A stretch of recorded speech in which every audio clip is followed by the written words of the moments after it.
Hey, hello, how do you do? Shady Doorags here. Is this thing on? Can everybody hear me? I forgot to tweet out the stream. Hold on, I gotta do that right quick. Trump was... Shut up.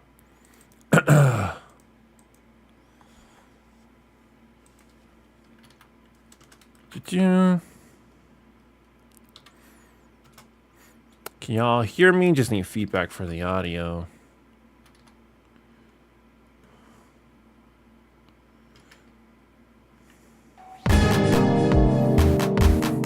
That's a bit loud. Just gonna turn that down. Thank you very much, Tavon the Tyrant. Okay, there we go. I probably should have hashtagged that. Oh well, it's good. All right. Yep, can hear you. Yep. Okay, good. I can already feel my allergies acting up. Sometimes when I record or talk for a long time, my allergies just decide, you know what? Now's a good time to act up, and we're going to do it now. So, yeah. Hello, everybody. If you've never been to one of these streams, I just do these every once in a while. It's actually very rare that I do one twice a month. So, get your cameras out for that. This is just a chill stream where I just talk to you guys and answer questions and whatnot. Sometimes I have a specific topic, like in today's video, but usually I'm just answering questions. If you want to ask a question, go ahead. I am looking at chat. I'm constantly looking at chat. If you want to make sure your question gets answered, I do prioritize super chats. Or if you just want to support the channel, you can also do a super chat. I also do have a Patreon and a PayPal, which are in the descriptions of all my videos if you feel like supporting the channel that way. But if you just want to participate in the stream with everybody else, you can just ask a question normally, and I will, well, I can't say I will get to it, but I'm answering chat is basically what I'm trying to say. And today, I want to discuss the Life is Strange situation because it's just put the biggest smile on my face. With Life is Strange. Will you finish Kingdom Hearts soon? We'll get to that. I want to get to Life is Strange because my brain will go wander off in any and all directions. But with the Life is Strange thing, so if you haven't heard, the game series Life is Strange is going through a bit of a tizzy right now. Excuse me, jeez. Sorry, I should have muted my mic before I did that. Apologies. I felt it coming. Yeah, my allergies are just... I was perfectly fine until I sat down to do this. Then my allergies were like, I'm really just not feeling it today. So yeah, Life is Strange is going through a tizzy right now. And it's kind of funny. I probably, okay, let me preface this with this because I've probably attracted some Life is Strange fans with this stream. Just to put it all out there. When Life is Strange first came out, I watched a Let's Play of it and I absolutely fell in love with the game. I was just crazy in love with the game. So I went and watched more Let's Plays of it because I was just so obsessed with it. But the more I watched, the less I liked, and it eventually got to a point where I hated the game. I detest Life is Strange, and one of the big reasons is I detest Chloe. Chloe is my least favorite character in all of fiction. So I'm just going to be upfront about that because maybe I've attracted some Life is Strange fans. Just so you know, I do not have nice things to say about Life is Strange. But it did attract a fan base, and it was successful enough, that's the word I'm looking for, to get a franchise. It was Life is Strange Before the Storm, Life is Strange 2. Those are the only 3 games I know. I think I've seen someone say Life is Strange 3, but if there is one, I don't know about it. And now this new game is coming out, Life is Strange Double Exposure, I think is what it's called. And the thing about Life is Strange is that, in my opinion, it's a really bad game with a really bad story. What the story wants you to do, like it's a story about a murder mystery and time travel and whatnot, but all of that is just fluff. What the story wants you to pay attention to is it wants you to focus on the relationship between its protagonist, Max Caulfield, and her former best friend, becoming best friend again, Chloe Price. That's her name, Chloe Price. And in this new one, what is it? I keep saying double exposure. Is it double exposure? Let me look that up right quick. Life is Strange double exposure. The game hasn't been released yet, but people got early access to the first 2 chapters, and they are not happy with what they've seen. Because, spoilers for the end of the first Life is Strange, at the end of the first Life is Strange, you had to make a choice. You had to choose between saving Chloe or saving a town full of people. And this new Life is Strange is a direct sequel of that game.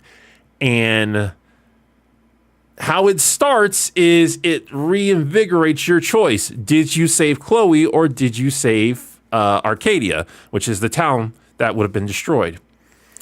But the game doesn't keep Chloe and Max together in a relationship, which is what a lot of people loved about Life is Strange. Well, the people who love Life is Strange, that was like the big thing they loved about that game. It was the ship that's known as Pricefield. They loved the relationship between Chloe and Max. And people who criticize the game have often said, like, if you don't care for this relationship, you're not going to care for the game as a whole because the story as a whole just doesn't work. You have to care about Pricefield to care about the game. So with the second game kind of saying, the second game starting off saying Max and Chloe, either Max didn't save Chloe, which is expected, or Max broke up with Chloe and they had a huge fight. And this is just the first couple chapters of the game. We don't actually know the entire story yet, but a lot of people are livid. And what kind of prompted me to make this was this thing right here. This tweet right here that I saw. If you follow me on Twitter, you know that I quote tweeted this because it just amused me so much. It says, Deck 9 and Square Enix really decided to cater to an audience of misogynist weirdos who will never give a poopy about the Life is Strange series like the rest of us do. The stupidity amazes me, and that just put the biggest smile on my face. Not because I'm reveling in like the misfortune of people who like this game, but this is how it's been in the geekdom for the past decade and a half. And now it seems like the shoe is on the other foot. First of all, I half believe this tweet. I don't believe Deck 9 and Square are catering to a specific audience that wanted this change. I think what actually happened was they tried to make a game that continued off the first one, and in order to do that, they had to establish that there's no Arcadia and there's no Chloe. Like, no matter what, there's no Arcadia and there's no Chloe. They had to establish that. So they made a story where there's no Arcadia, nor is there a Chloe. And they didn't understand how much their core audience really wanted Chloe and Max to stay together. They misunderstood that. I do not think this is at all catering to anyone outside of the Life is Strange fan base. But the Life is Strange fan base is highly associated with the typical audience that tells other geeks to know their place. This is something that geekdom have said for so long. Star Wars fans said it. Star Trek fans said it. Comic book fans said it. The MCU fans said it. Me specifically, where it affected me, was Avatar. I said this about The Legend of Korra and really everything that came after Avatar: The Last Airbender. But it's like they're catering to a fan base that didn't make this product grow. They're catering to someone else. This has been said so many times, and it's just so ironic because it's like, oh, it's finally happening to this fandom. Again, I don't think they're actually catering to outside fandoms. I think they just didn't give the fans what they wanted. So I just find it funny. I also find it funny that the fans of Life is Strange are pretty much confirming that Pricefield was what they cared about, because that's something that critics of Life is Strange has said for so long. Like, the fans of Life is Strange care about Pricefield. That's their main priority. And this is pretty much confirming it. Yeah, so that's that. I thought that was amusing. Okay, let me read some of y'all's comments now. I had to get all of those thoughts out of my system. Because I truly do find it amusing. It's called Rage Bait. It might be, but we would have to see how the entire story, or maybe you're talking about the tweet. Maybe you're saying the tweet is Rage Bait. Possibly. They're trying to upset us and then make headlines with the negative reaction. To keep on with the message. It's very interesting how well that term of phrase has been coined, established by the drinker. For those who don't know, the message. We all know what it is, because you can't really say woke anymore in discussions, because it has too many different meanings. It turns away a lot of people. Like, even people who are against wokeness, just saying woke turns them away. But the message still rings true, because we all know what the message is. Shippers are the absolute worst. They destroy any franchise they can't take over just for their favorite gay ship not being a canon. I mean, in a way, I'm a shipper. I have my ships, and I did really get heated when I was younger. When certain ships don't pan out, I do get annoyed. But I can't say like I voiced my opinion like most shippers do. Like, I was very annoyed when, I always bring this up when I talk about shippers, TK and Kari from Digimon. I was very annoyed when they didn't get together, and I was also very annoyed when Zutara didn't happen. But, well, I shouldn't say very annoyed with Zutara. My annoyance kind of fizzled out with Zutara, because once book 3 happened, it became very clear they weren't meant for each other. But it's just, they had so much good chemistry. It was very disappointing when that didn't work out. And my ship for, what's that show called? Star versus the Forces of Evil didn't pan out. My ship was girl with the green hair. I want to say Kelly. I think it was Kelly. Kelly and Marco. That was my ship. And they broke off screen. But that's a rant I don't think I deserve to get into right now. Because Star versus the Forces of Evil was awful with ships.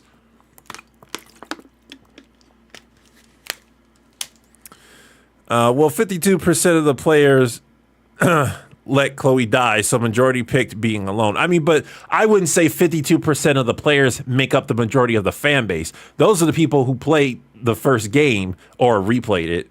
But the people who come back for the Life is Strange, or the people who stayed for the Life is Strange, I should say, that's the majority of the fan base right now. Like, I know the full story of the first Life is Strange, but you can't really call me a fan of it. Like, I'm just very well aware of it because I watched a lot of Let's Plays of it. As much as I love Atla, I think the only thing they really bad at is romance and math. Don't try to figure out how old Sozin was when he died. They said how old Sozin was. I'm pretty sure, yeah, because I calculated it before of how old Sozin was. But romance, I don't think they're bad at. I just think they could have done better. Like, I think Korra is bad at romance. I think Avatar set up a decent romance, but the chemistry wasn't there for Aang and Katara. Like, they did a friends to lovers type thing, but it felt more like just friends, like maybe siblings. It didn't really feel like, I wasn't really feeling the romance between the two. Whereas with Zuko and Katara, they had instant chemistry. The one time in book 2 where they were in the same scene. Like, I instantly wanted to see them interact with each other more. You need to watch Your Movie Sucks playthrough of Life is Strange. I guarantee you will have a ball. He plays the game drunk. I think I did watch his, or maybe that was Before the Storm. I recall hearing Adam's voice complain about Chloe. That might have been Before the Storm. I watched, the two I remember watching specifically were Many a True Nerd's Let's Play and Jacksepticeye's Let's Play, but I watched a couple different ones.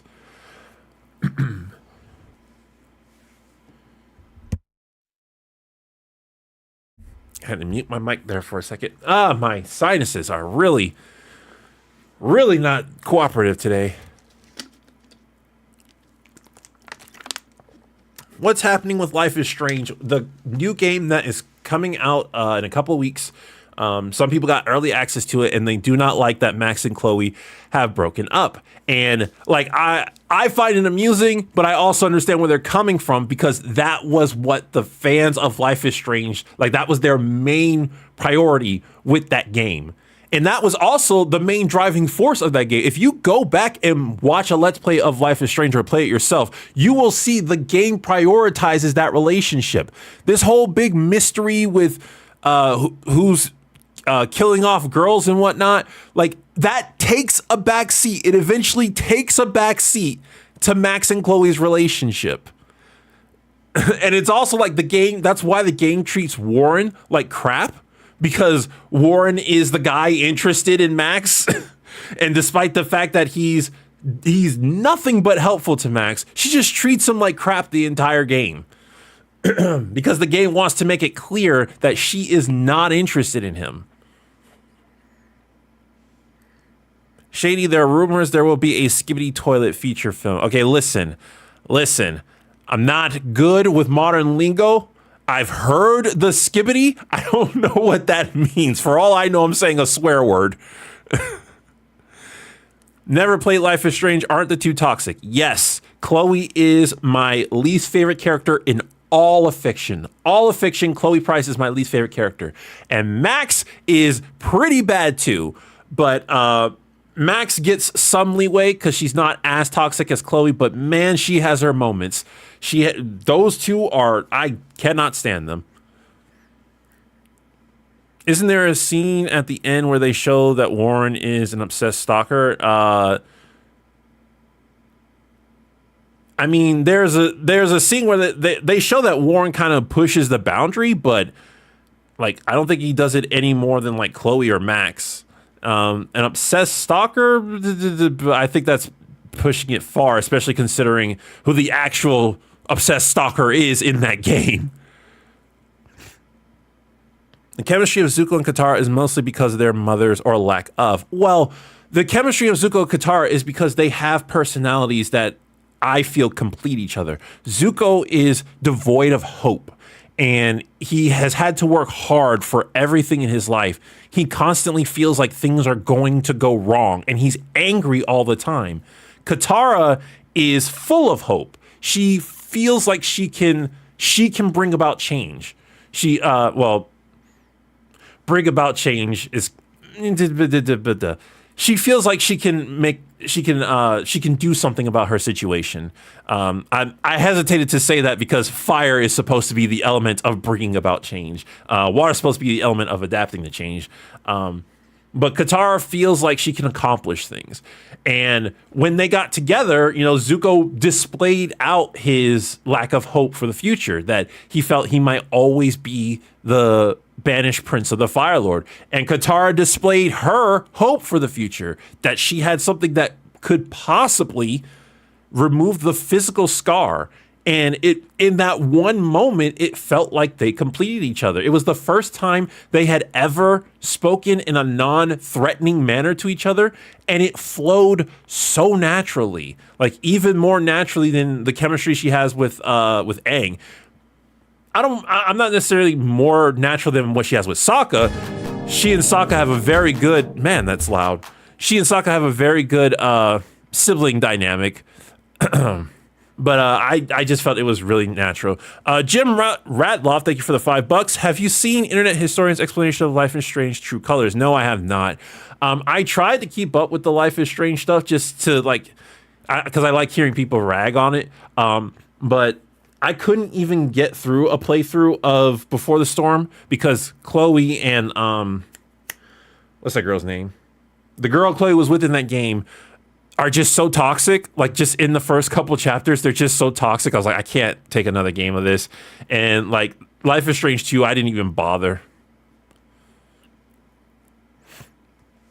Okay, before I forget, somebody had asked if I was going to finish Kingdom Hearts. For those of you who don't know, I do have a second channel where I play video games, but I haven't been on there in a while, mainly because I've been trying to get this channel going, and I've not been doing the best job, which is actually why I'm streaming today, because I didn't get the script I wanted done before the weekend was up.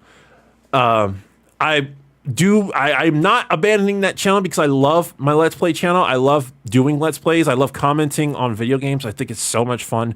I'm just focusing on this channel right now.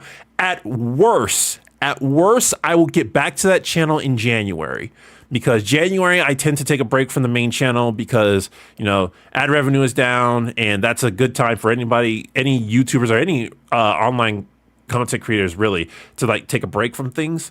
So that's what I tried to do this year, but I ran into technical problems, so I wasn't able to do it as efficiently as I wanted to. So at worst, come January, I will get back to that channel.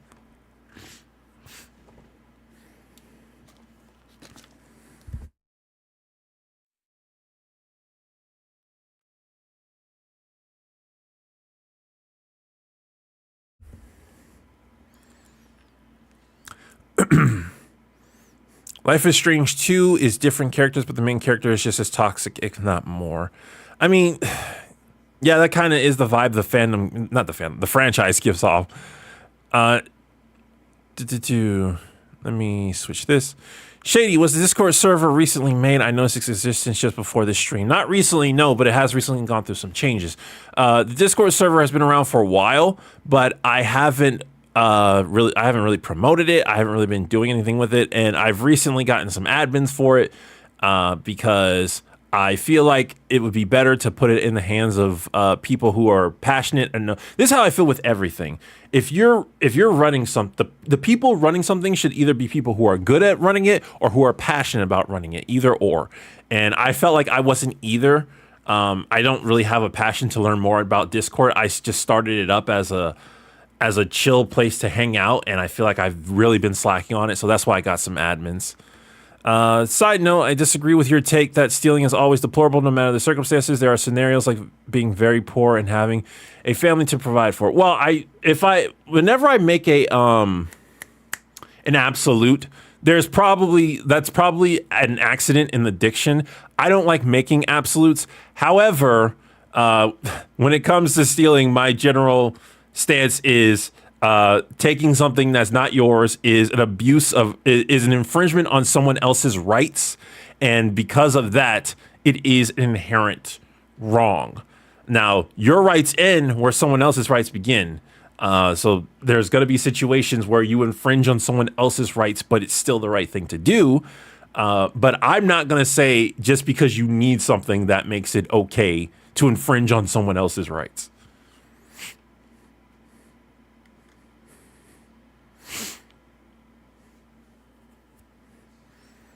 That's a sympathetic reason to steal, but not a right one. Yeah, that's probably what I would agree with.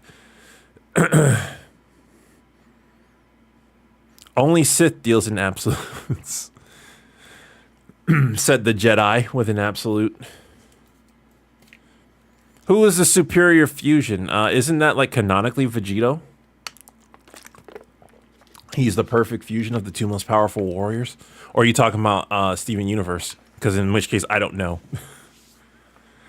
I think the game I hated the most has to be The Last of Us 2, and just because of Ellie, they ruined her character for me. Well, Last of Us 2 is another example where fans felt like the creators betrayed the fans. They weren't paying attention to the fans. I fail to recognize anyone who was a fan of The Last of Us 2 or a fan of The Last of Us 1 who liked The Last of Us 2. I mean, they probably exist. It would be naive to say they don't exist.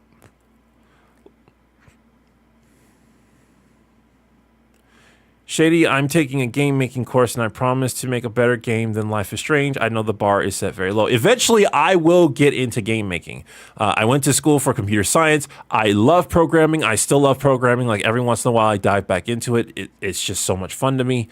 And I know game making is more than just programming. Like there's a lot that goes into game making, but I want to do that once the channel gets big enough that I don't have to worry about consistently making content. That's what I want to like diverge into video game making, because man am I interested in that career. Even the Joker 2 did that as well. Man, I feel so I wanted to see the Joker 2, but everyone is saying it's bad, and I was like, well, I have to form my own opinion. But then they talk about the subject matter, and I'm like, wait a second. The Joker, the first Joker movie, was very good at making me feel uncomfortable. Like that was the point of that movie. Now you're adding this very, very uncomfortable subject matter to a movie, to a tone that's good at making people feel uncomfortable, and everyone's saying it wasn't worth it. Yeah, I think I'm gonna have to sit this one out. Like I was planning for years to see Joker 2, and then all that happened. Do a Stardew Valley. Single programmer did the whole thing. The game idea I've had in mind since college is like an action RPG meta game. I've been playing that since forever. Willison, thank you very much for the $10. Using "I'm poor" as an excuse for stealing is just wrong. Using the excuse "because I'm envious" is more honest. I've been destitute and never stolen anything except jokes. I mean, I'm poor. I wouldn't say they're using "I'm poor" as an excuse. I think what they're trying to say is I'm desperate is what they're trying to use as an excuse. Now, personally, I don't think that justifies the situation, but I'm not going to assuredly say that if I was desperate enough that I would never steal.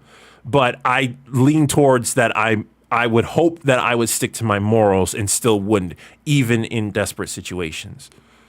Shady, do you think Broly from the Z era movies could have had a chance of being a good guy if he grew up under better circumstances? No, because I've watched too much Dragon Ball Multiverse, or read too much Dragon Ball Multiverse. And Dragon Ball Multiverse is a fan comic, and in their interpretation of Broly, the legendary Super Saiyan is always born crazy. So they will always go berserk when they go into their legendary Super Saiyan mode, and Broly was just destined to go berserk. Shady, do you play X-Men 2 Clone Wars on the Sega Genesis back in the day? X-Men 2? I'm personally pumping it on an emulator all the time. I might have. There was one X-Men game I played a lot with my brothers, but I don't remember what it was called. Joker 2 is about the director Malding. Malding, that's another Zoomer / Gen Alpha term, because he was trying to insult men and they ended up sympathizing with the character, so he made the Joker pathetic and destroyed him entirely. That is interesting that your goal is to make fun of people and they like it. Shady, what do you think of Nightwing's run as Batman? I think Nightwing works better with Damian than Bruce does, because Bruce gets angry way too easily at Damian. Nightwing knows how to put Damian in his place. But I want to see Bruce as Batman. If somebody is going to take up the cowl, it needs to be Nightwing. That's how I feel. It's the what's it called? The eldest son syndrome is what I like to call it, where the eldest son takes up the mantle of the father, and that's who Grayson is. He is the first Robin. He's the eldest of all of them. So I prefer to see him take up the cowl than anyone else, even though technically Tim is more like Bruce than Grayson is. So there's that aspect. So are you going to make a Joseph Gribble video? Well, funny you should mention that, because the next video was actually going to be another King of the Hill video. It probably still will be. What I wanted to do was I wanted to get another video out really quickly, and I wanted to get it out today. So I was like, all right, King of the Hill, let's do it. I can usually get King of the Hill videos out pretty quickly. And I rushed a script, and yes, it was a Joseph script. However, I got halfway through, and I looked at it and I was like, I'm not feeling this. And like for like 2 or 3 days, my brain was just like, no, I'm not feeling writing scripts. So I was like, well, I don't want to turn out a bad product, so I guess I'm going to have to put it on the back burner for now. But yes, I do plan on doing a Joseph video. I've already got the script half written. Hopefully I can finish it. Hopefully it'll be out by next Sunday. If I have to postpone it till later, then I will. Any more Daria videos? Yes, that was actually supposed to come out next week. I was supposed to do a Daria video, but my schedule got shifted around because I was trying to, last week, my schedule got shifted around with what videos are supposed to come out. I was supposed to originally, like a very different video, a video that I don't normally do, was supposed to come out today. But last week I was like, you know what? I want to do another King of the Hill video. And I tried to rush it. And then the original schedule, another Daria video, is supposed to come out next week. So we'll see how that goes. It is possible that that video could come out. It could still come out next week. It depends on how it goes with this this script I'm currently trying to write.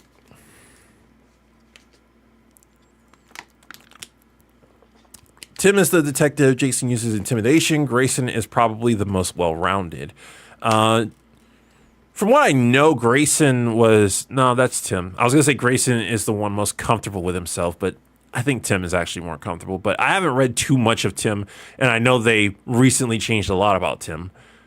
Any plans to do Spectacular Spider-Man? Not in the near future, but it is something that gets requested a lot, and I do love that show and Spider-Man. I freaking love Spider-Man, so I would love to do something, but I don't have any plans in the near future. Not gonna lie, I mainly prefer Zuko with May because I prefer May's looks and personality. I prefer May as a character. So, you know, on Twitter, there's a lot of people on Twitter complaining about Katara hate, and everyone says this. No one hates Katara. Like, there's no one actually hates Katara. I have to do that little monkey side eye because I don't like Katara. So when people say nobody hates Katara, I'm just like, I don't hate Katara. I think she's a great character. I think she's an amazing character. It's just she has a personality trait that I'm not attracted to. She goes purely off of her emotions most of the time, and I try to do the opposite. I try to go off of logic. I try not to ignore emotions, but if I let my emotions lead me, I consider that a failure. So Katara a lot of times gets on my nerves. She also mocks Sokka's position as a leader a lot, and that is something that's hit me personally. Growing up in a traditional household where they talk about what it means to be a leader, what it means to be a man. So Katara gets under my skin a lot.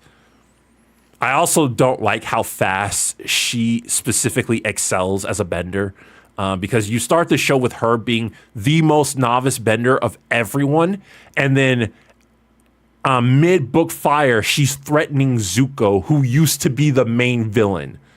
It's like, it feels very unearned when we know Zuko has been going through his own journey to become more powerful.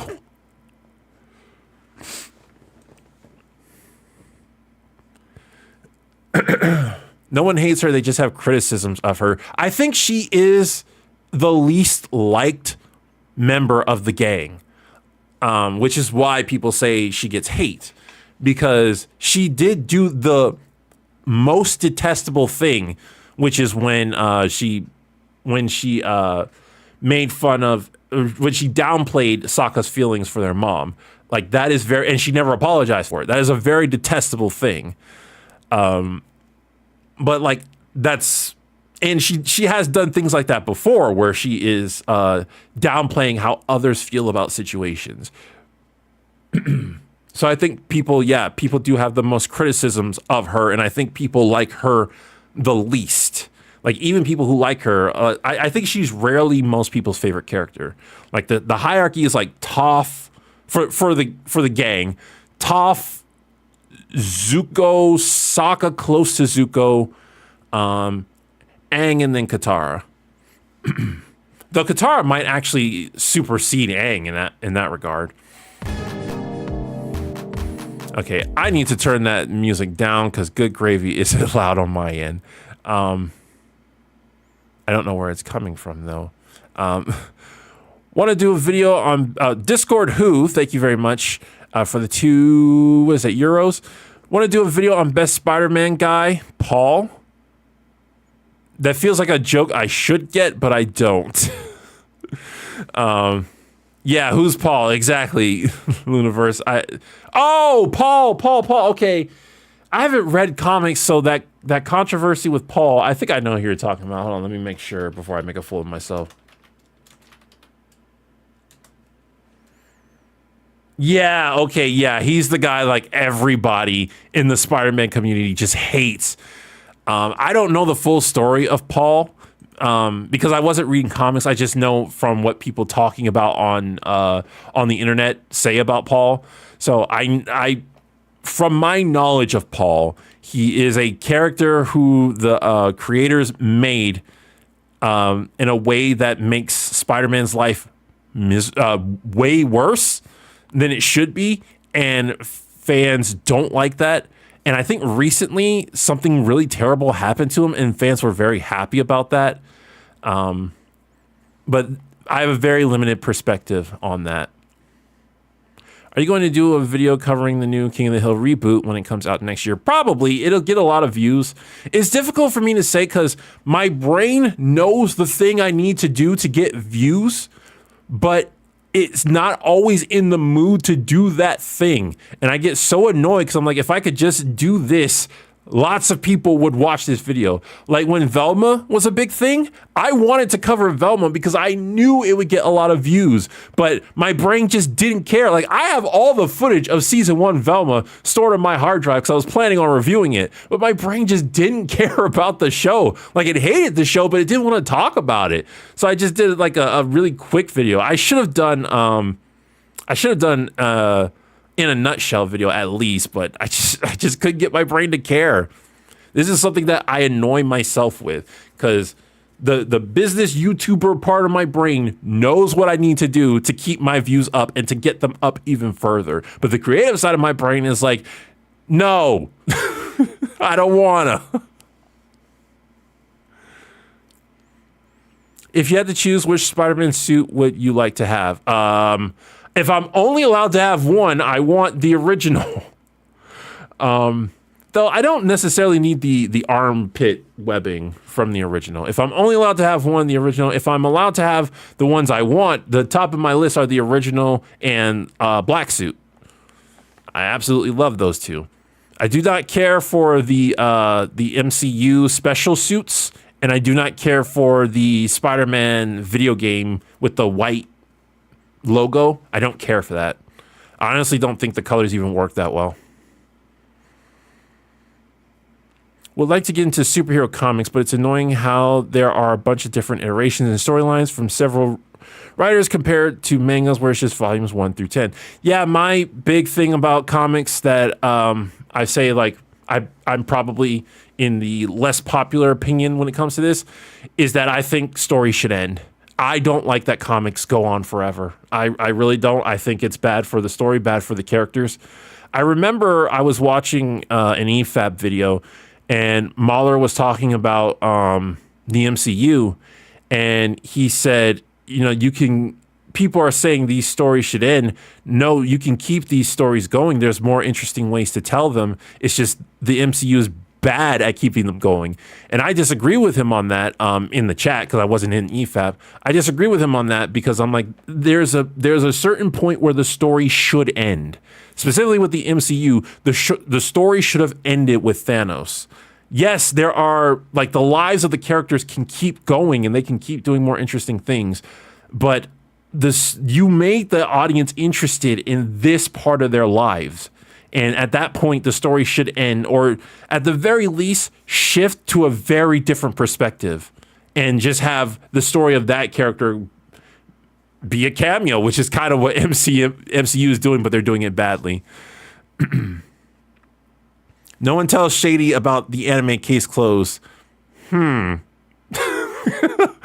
wants to tell him?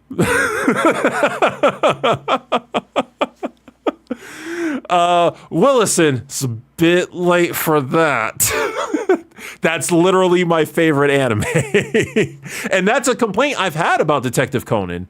That is a very, very big complaint I've had about Detective Conan, that it doesn't end. I actually don't mind that Detective Conan doesn't end if the little mysteries were treated like Scooby-Doo, where it's not supposed to end, it's just supposed to be episodic, because the little mysteries are episodic.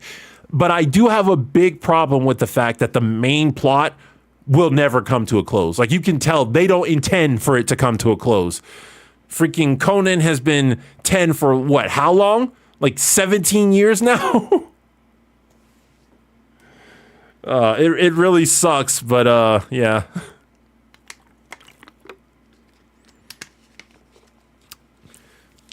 Man, that'd be crazy if Hank did vote for Trump. I can't see Hank voting for Trump. I remember Johnny did that video on whether or not Hank would vote for Trump. I never watched it, but like I saw the title and I was like, yeah, I agree. Hank wouldn't vote for Trump because Trump is not a traditional conservative, and Hank is very, very conservative. Like Trump's in the conservative camp, but he's not traditionally conservative. Detective Conan is so rad that theme hits hard. Well, Detective Conan has had a lot of themes.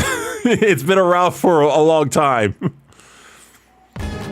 Uncle Lou for $5. Thank you very much. If you could give a Netflix quality series to a superhero, who would it be?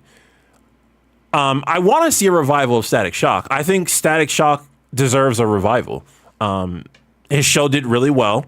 A lot of people are still fans of his. He deserves a good quality series.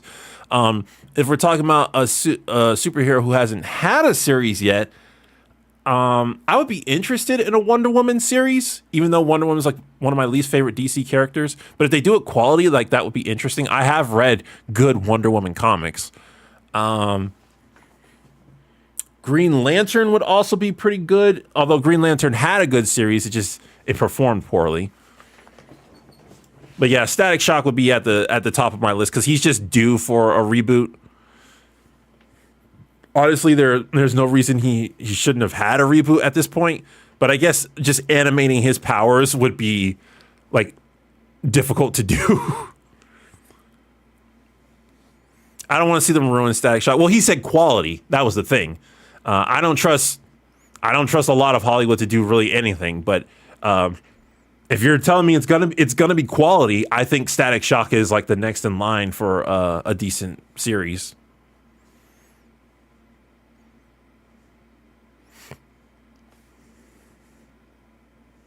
No, we need a Bane series. Bane is the most underrated, most interesting villain ever. I don't know enough about Bane to counter that. Seth Lowry. How is the notification for you guys? Is it loud? I can turn it down more if I need to. It's very loud for me, but I can't figure out where the volume for me is because I forget where the source for that comes from. Seth Lowry for $4.99. Thank you very much. Have you seen Transformers Prime? I think it has a lot of great topics to discuss, like PTSD, sacrifice, and what it takes to be a leader. Transformers Prime? I might have, but I don't remember it. I have seen Transformers 1.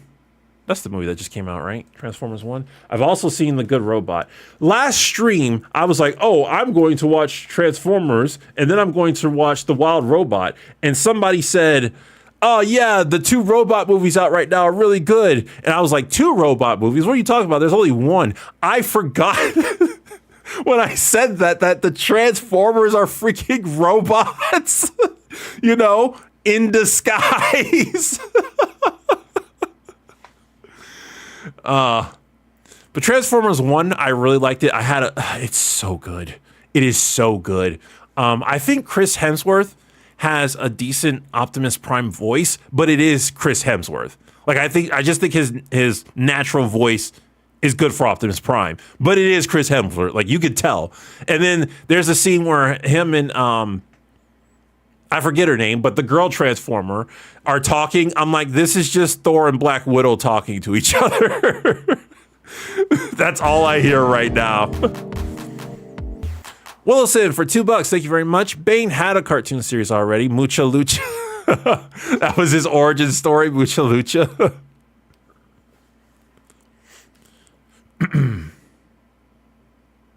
Really, an animated Transformers movie, and it's not Peter Cullen. No, it is not. But I think he did a good job. I think his voice just matches. Like, you could probably find a better voice out there, but I think his voice is fine.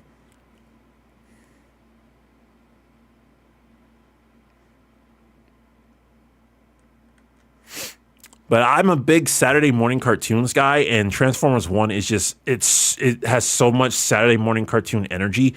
I do think like I do have nitpicks with it. There are some character development moments that I feel are rushed. Like really, like I was like, whoa, that escalated. If y'all, for those who see the movie, you probably know what I'm talking about. I don't want to spoil it too much, but man, I was just like, whoa, that really I know where they're going with this, but man, did that escalate. Random question, would you like to live in a world with Adam Punk aesthetics like Futurama and pre-apocalypse America in Fallout?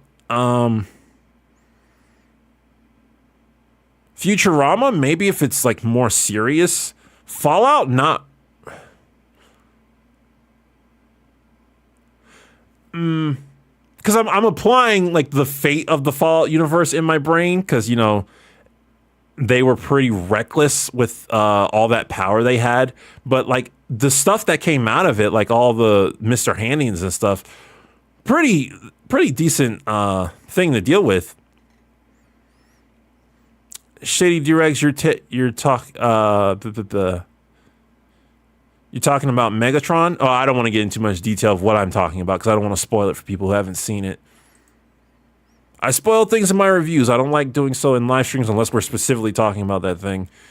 Isn't it ironic that people on Twitter complain that Sakura is hated in Naruto because of sexism, yet Hinata, Temari, and Tenten are all love? I mean, I specifically said that in a tweet about that. Like, people are like, oh, yeah, the reason everyone hates Sakura is because of misogyny. I'm like, people freaking love Hinata, Tenten, and Temari. Somebody actually said, no, people do not love Tenten. I'm like, what fandom are you paying attention to? I see nothing but love for Tenten. People constantly complain that she doesn't get enough screen time. People hate Sakura because... I don't even know if I want to get into that rant, but people hate Sakura because she was very, very mean at the beginning of the series, and she considers herself on the same level as Naruto and Sasuke when she shouldn't. She's absolutely below their level. She was at a good level at the start of Shippuden, but then by the end... I remember a great joke when Sakura was like, I can finally keep up with them. Somebody in the comment of the video I was watching was like, yeah, you can finally keep up with them. Now, Sasuke and Naruto, go Sage Mode. I think Sakura is just, I forget who the manga artist is, but I think he was just really bad at writing her. I think he focused way too hard on Naruto and Sasuke and forgot that Sakura should be, narratively speaking, she should be just as important as those two. Sakura annoys me because she annoys me specifically, not because she's mean, but because she was infatuated with Sasuke because of his looks, and that never changes. They never form a deeper bond. Not because of his looks, but because of he was the cool guy. It wasn't specifically his looks, but because he had the cool guy atmosphere. And that never changes. That never changes about her character. She's just infatuated with him because he's cool. Ino was the same way. Ino didn't even know Sasuke like Sakura did. And she was still like 3-4 years after Sasuke left and betrayed everybody, crying that Sasuke was going to be executed. Like, she hadn't seen him in forever.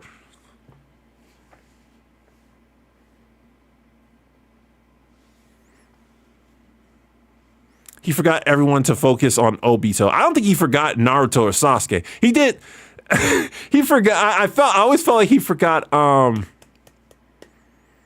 I forget his name. The Wood Jonin who was working with Team 7 when Kakashi was out of commission. I always felt like he forgot him because he had him kidnapped. This is just going off of the anime. The manga is probably different, but he had him kidnapped, and then we just didn't see him for like a good 50 to 100 episodes. Willison again with $2. Thank you very much. Sakura was at the beginning a Regina George mean. Okay, I would need to see that. When I think of Regina George, I think of a typical mean girl. Sakura wasn't a typical mean girl. She was mean, though. She was trying to be a typical mean girl. She was absolutely trying to be. But I don't necessarily see her in that regard. But I guess it does kind of make sense. It does, because the other guys, Naruto and Lee, like Sakura was considered an attractive character. But you just don't see that many guys fawning over her in her class. It was only Naruto, and then later it was Lee. So, you know, when I think of the typical mean girl, I think of people typically falling for them or being able to get guys very easily. But I guess that's not necessarily true because Chloe isn't like that from Miraculous. Anyway, I don't necessarily disagree nor agree with that. Have you seen Beyblade Metal Series? If you're going to watch it for Ryuga. I listened to the Beyblade theme song all the time growing up, but I couldn't get into the show. Like, I tried to, but I was just like, they're just spinning tops. And it's like, no, there's a spirit to the tops that makes the tops spin harder. And my brain was like, it's just spinning tops.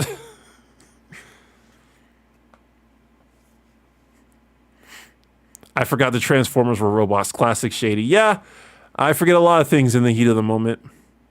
Hey, Shady, if you could make your own superhero comic, what storyline arc, what powers they would have, what type of villains you would make? If I had to make a comic, see that's kind of different than like being a superhero. Because if I was to be a superhero, there's very specific powers I would want. But making a story, you got to balance a lot of stuff. Like, you can't just give your superhero super ultra powers because that's boring.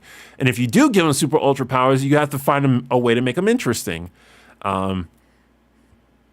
So I'm not 100% sure, like, because normally when I talk about being a superhero, I talk about like hydro powers, and I think that's like the coolest thing ever. But that would be probably difficult thing to do. Like, they would have to start out really weak and then grow more powerful, more like a shonen protagonist than a typical comic book protagonist. Unironically, Kishimoto messed up by healing Lee from his injuries. I think you could have had interesting stories with Lee still being injured, yeah. I don't know if I call it a mess up because everyone wanted to see Lee get better.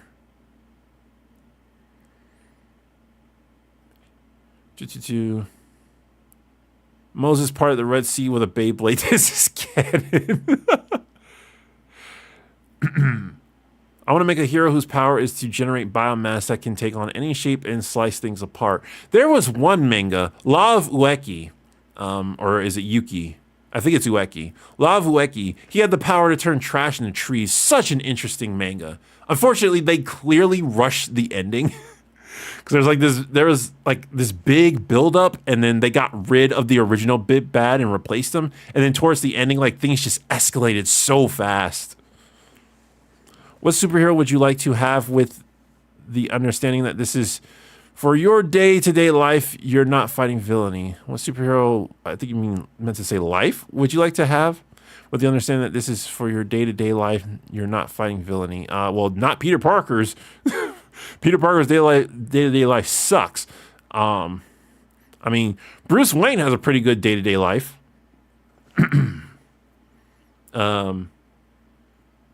The Teen Titans have a pretty good day-to-day life. If they're like, when they're not fighting crime, they're just hanging out.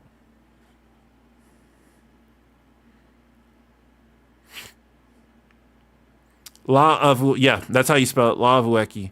I love that manga.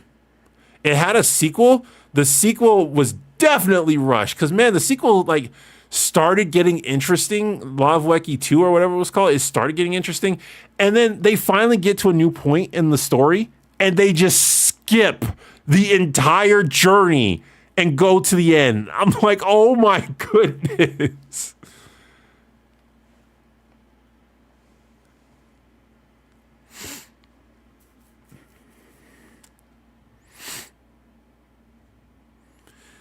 So there is one more thing I want to talk about in this stream.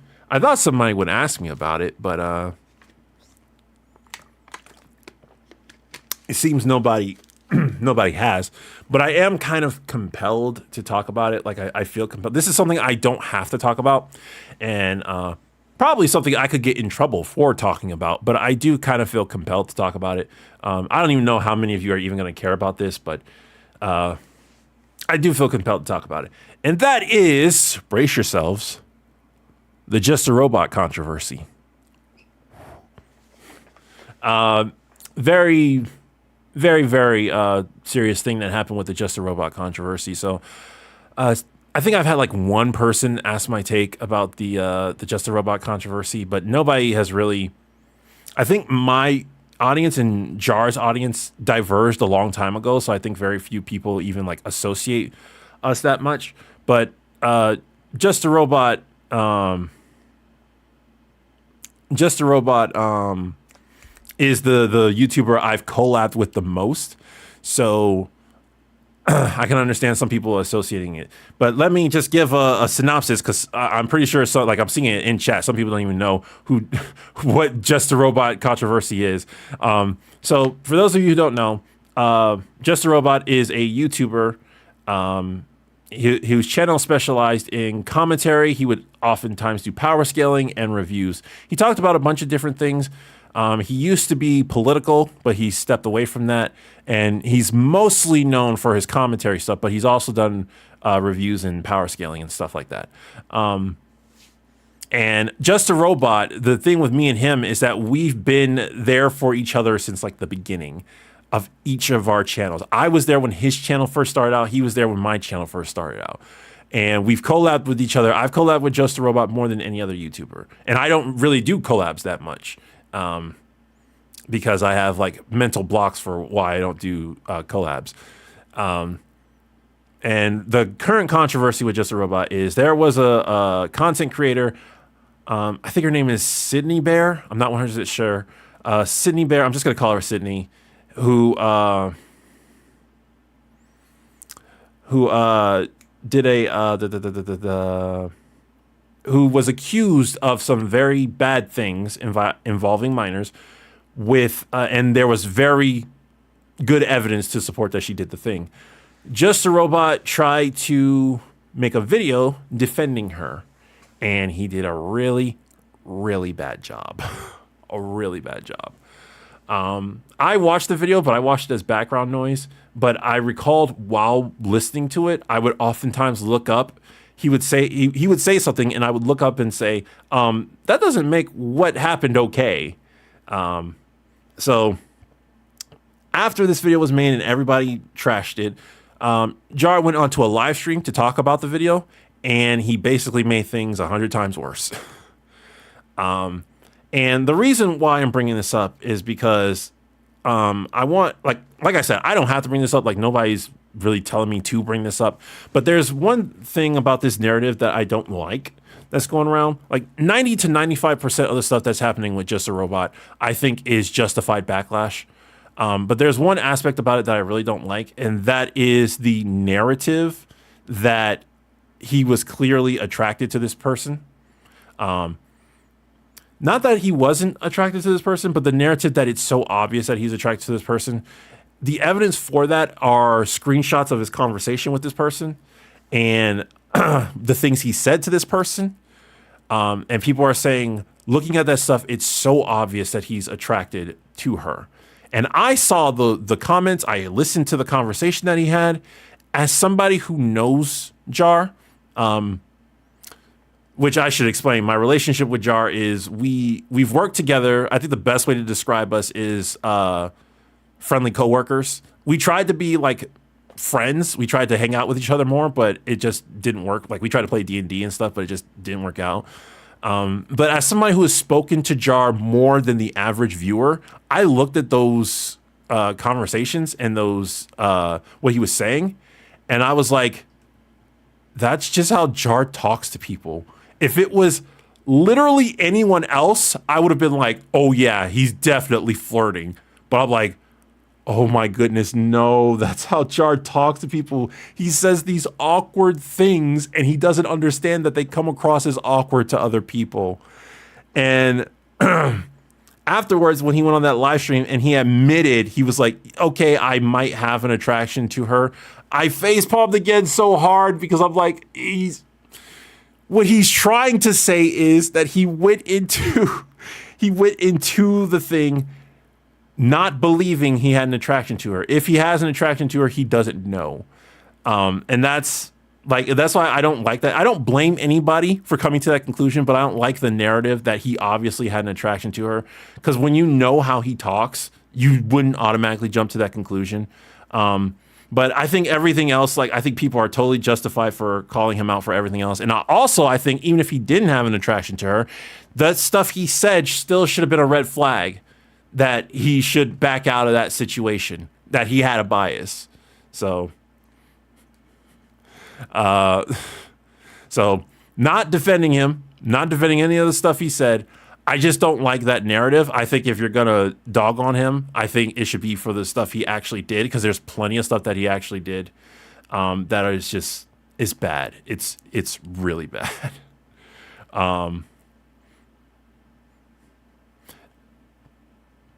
Yeah, the thing is though, we don't know him, and it looks like exactly.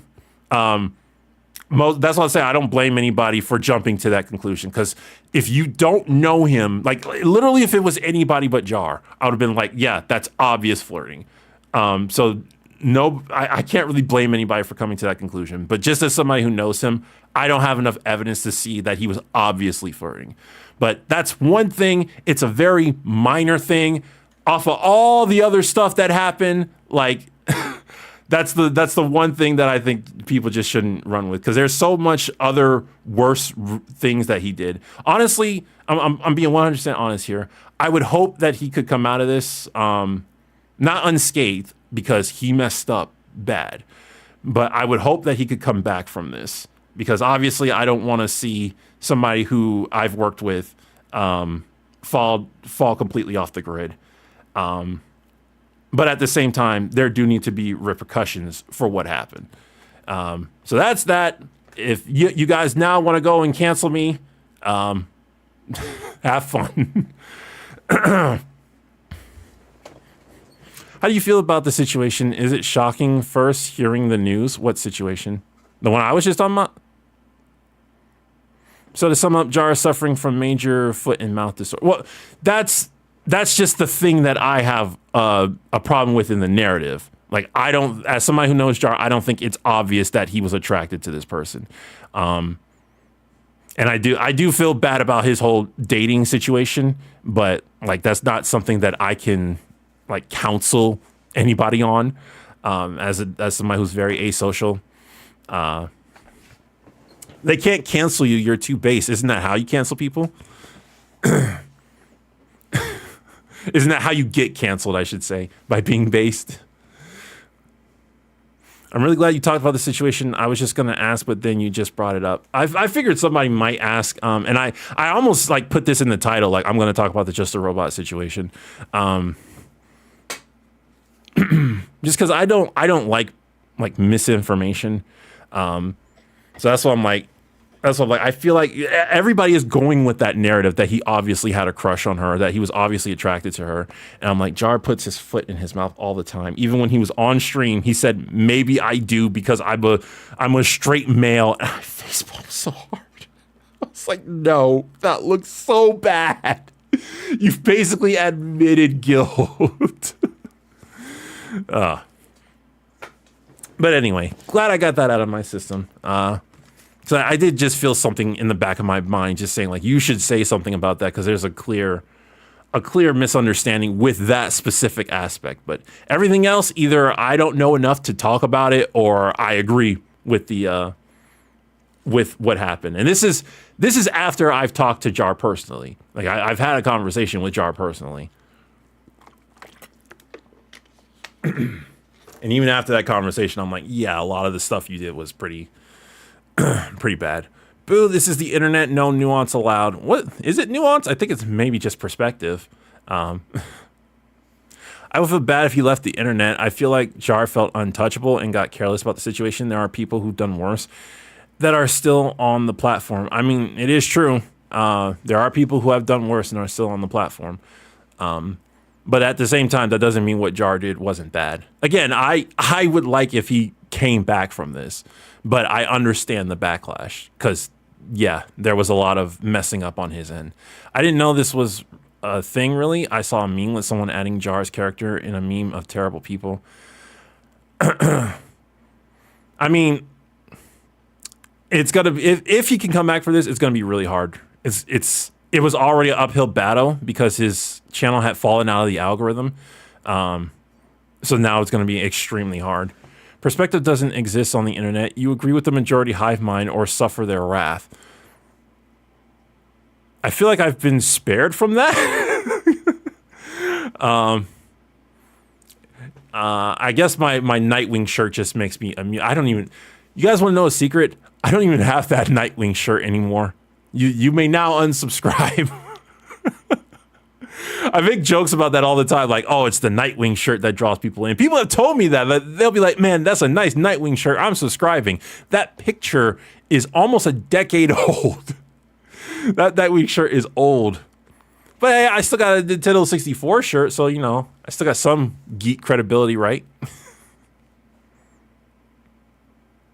I personally hope he can somewhat bounce back from this situation. He just needs to realize what he's done and grow from it. But recently he's been stumbling when it comes to dramas he's been in.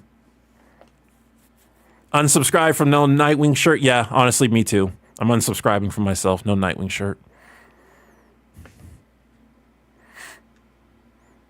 I still have that. I still have most of that stuff, though. I still have that sword. I'm looking at my avatar right now, or my profile picture. I still have that Master Sword. It's sitting in my living room. I still have that Spider-Man robe. That Zelda thing is right there. So is that Link thing. Thor's hammer is sitting in my living room. And that Zelda light I still have, but it doesn't work. Prove you're a fan of N64 fan. Name all the games on it. All the games? I can't name all the games. I guess I'm just a fake fan. Fake fan. Cancel Shady. Fake fan. He couldn't name all the games on the Nintendo 64. Fake fan. Geek Cred, can I present you the original Zapper? Speaking of internet culture, the rule of thumb is that whenever teenagers are involved in something, it's automatically worse because of it. What are your thoughts on the terrible, overrated Harley Quinn show? I've never seen it. If I watched it, I would have mixed emotions because I think it has some good humor, but I also think it has some disdain for superheroes. And I don't like, dude, you just lost 50 subscribers. For being honest, it happens. It happens. Uncle Lou, thank you very much for the $2. What superhero do you love but gets no love? My tastes are pretty basic in most stuff. Maybe Agent Venom, but he's so short-lived, like, it's difficult to agree with that. There was one time where Harry Osborn was a superhero for like a couple of comics, and I was like, this is good because I'm of the opinion that Spider-Man needs other people to interact with. Like, other Spider-Man Puritans are like, Spider-Man should be alone. I'm like, no, he shouldn't be alone. It's just that the characters he's with shouldn't, like, outshine him as in his own stories. Which is what Iron Man does in the MCU. Pretty much outshines Peter in his own stories. Reminds me of a YouTuber I watched who had a tiny breakdown when he witnessed how much more of a fan of Evil Dead Jay from RLM was that him. See, somebody was joking, but they made me nervous when they said I lost 50 subscribers. Because the last time I streamed, my numbers went way down and I didn't know why. It's like, why did that happen? The only game that matters on the N64 is Superman 64. I mean, Majora's Mask is my all-time favorite game. If I had a big platform, I would get canceled regularly because I constantly use the R word. I'm autistic, but normal people can use it too. Well, here's the thing about canceling. There are tricks to minimize being canceled. Well, I really shouldn't call them tricks. It's just there are strategies, I think is the better word. Rule number 1, don't be evil. Like, just don't be evil. And by that, I mean, if you know something is wrong, don't do it. And that's where a lot of people get canceled and messed up. Like, they know something is wrong, but they still do it. Number 2, be open and honest about yourself, which is not always going to apply because some people are playing a caricature. So their audience doesn't want to know about them. They want to know about the caricature. But be open and honest about yourself, which is why I go out and I say things like, oh, I'm a conservative, because I know that's going to upset people when they find that out. And I say things like, oh, I don't subscribe to any gender theory, anything like that. Because I know for some people, if they find that out, they're gonna leave. So I'm just upfront and honest about it. So my audience knows in every video a lot of the stuff that could get me quote unquote canceled. Being open and honest. Now the problem with being open and honest is you don't want to be too open and honest because you want to set a boundary between you and your audience. Like there are some things about me that if I would be more open and honest about could never get me canceled, but they're my private business. Like I don't tell the internet who I vote for because that's my private business. Being open and honest about that would still cultivate the correct audience, or not correct audience, but would still cultivate an audience that would be less likely to cancel me. But I have to have my privacy. So just don't intentionally do things that you know are wrong. Be open and honest, but know that being open and honest can lead to other dangers. So the third thing of like keeping things private, that's less about not getting canceled and more just about being that it's some things are worth the risk. Don't intentionally be a bad person. Don't throw attention to false narratives, and don't feed the trolls. I mean, feeding the trolls wouldn't necessarily get you canceled, but I have seen it like lead to bad places. Like the I think like the Pokimane situation, she felt like she had to feed the trolls, and that made things a whole lot worse. Honestly, respect the way you handle your audience. Gives you more nuance and a down-to-earth feel compared to other cartoon reviewers on the platform personally. I try not to put myself on too high of a pedestal. I mean, in the videos, I jokingly do it. It's part of the joke. Yeah, that's a fact. But like I've heard this from a lot of people who are like, Shady, you're very knowledgeable, wise, respectful, and whatnot. You treat people with respect, and I'm like, to me, that's not. I don't want to dismiss the praise I just got, but in my mind, that's what you're supposed to do. It's not praiseworthy, but I understand why people are praising because they don't see it all the time. And I'm like, I'm just trying to be the me that I can look in the mirror every single day. Like when I was young, I was obsessed with being a good person. Like it drove me nuts. I was worried all the time of whether or not I was a good person. I was stressed out. And then when I got to my 20s, I was like, I'm so tired of being stressed out. I just want to enjoy life. So I was like, you know what? I'm just going to be the best me that I can and then not worry about the rest. So that's basically what I just try to do. Why is basic human decency being complimented?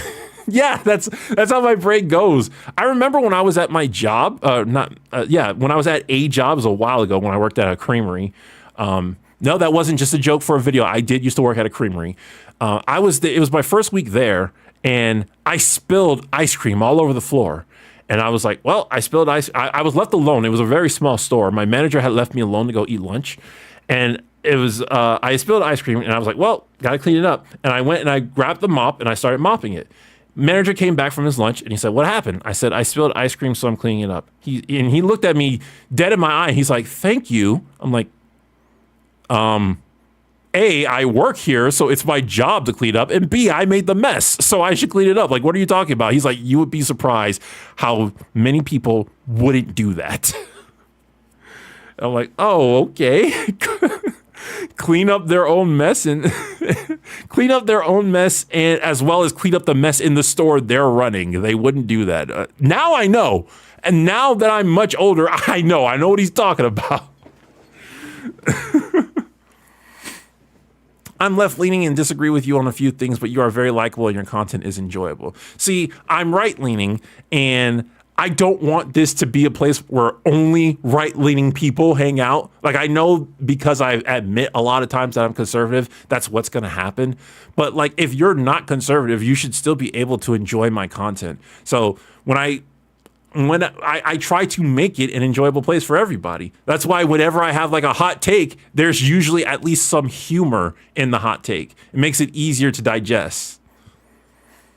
I feel like you're very altruistic and have decent human behavior. Maybe you're just a superhero that always does the right thing. I mean, to me, that should be redundant. Well, no, okay.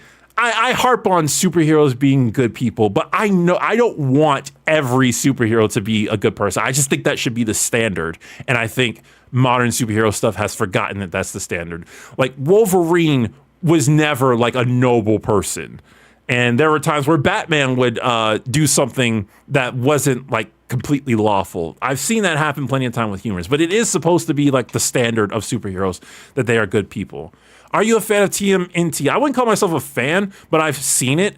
I watched the 2000s version a lot growing up, but I don't have a lot of memories with it. It's very weird. I watched it a lot growing up, but I did not have memories with it. And then the 2010s version, I planned on getting more into, but I never did.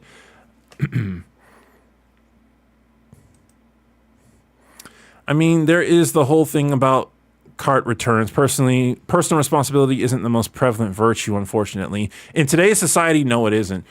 And that is pretty sad. Personal responsibility is something it's something I prioritize more than general responsibility, but I do still prioritize general responsibility. Just personal responsibility is more important to me. But I think society at large is more so focused on general responsibility, especially over the internet. So if somebody does something wrong, but they rather than look at that person, they look at the situation as a whole, and then a lot of times they'll ignore what that person specifically did. You're one of the few YouTubers who I like as a content creator and as a person. Okay, as a person, you need to be careful about that. All right, this is something. This is something like I try to tell people. You guys don't necessarily know Montrell. You don't necessarily know me. You know Shady Doorags. Shady Doorags.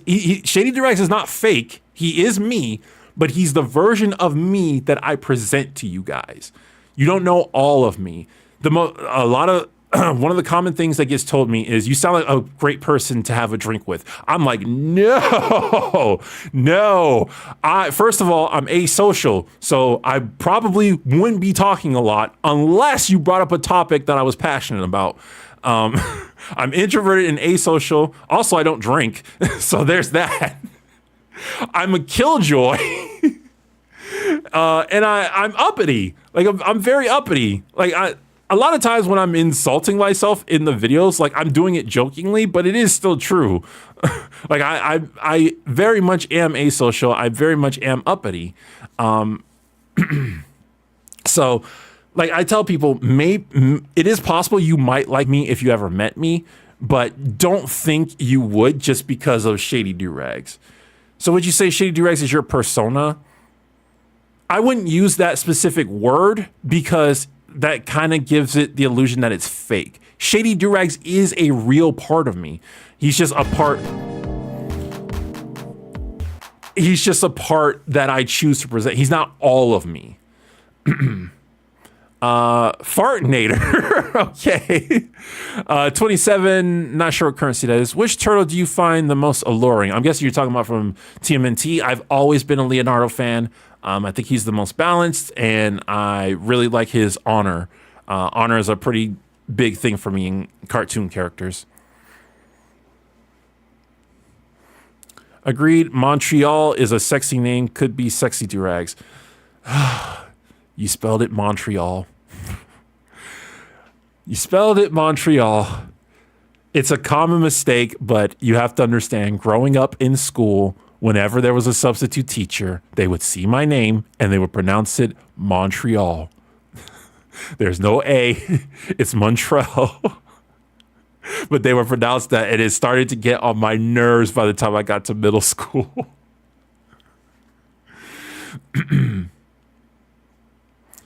What did you say of my boy Logan? I said I like Logan.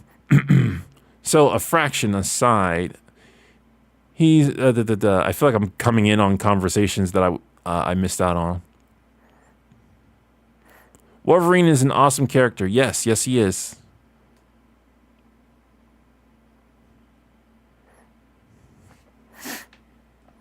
High five to my fellow non-drinking introvert prudes. I don't know if I can still call myself a prude because I've been exposed to a lot of non-prudish things. I think I've gotten used to it by now. I might still be more prudish than the average person, but I don't think it's correct to say I'm a prude anymore.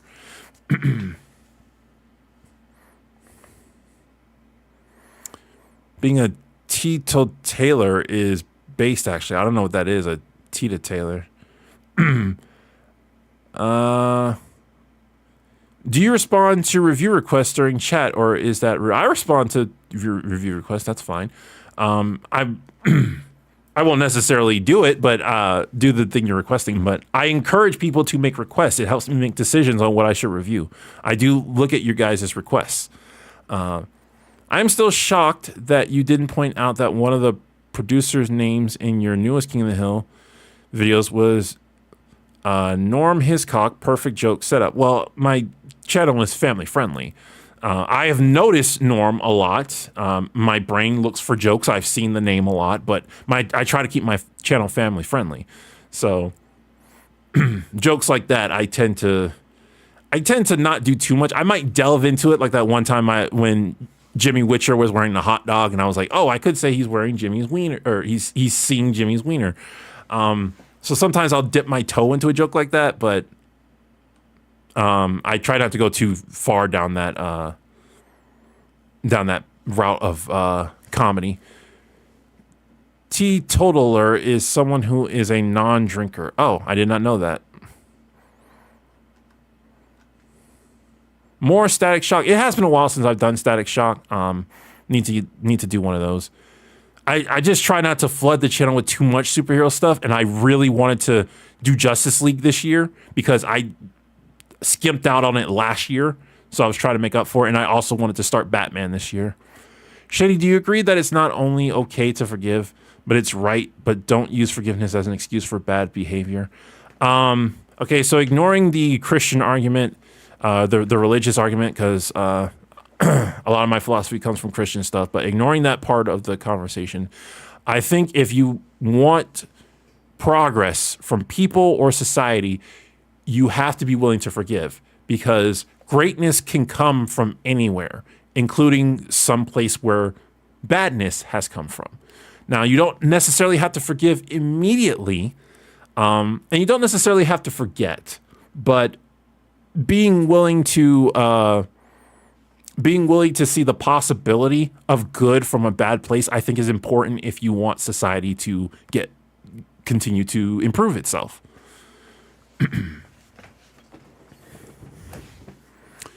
You need to catch up on some more Atla. Been a while.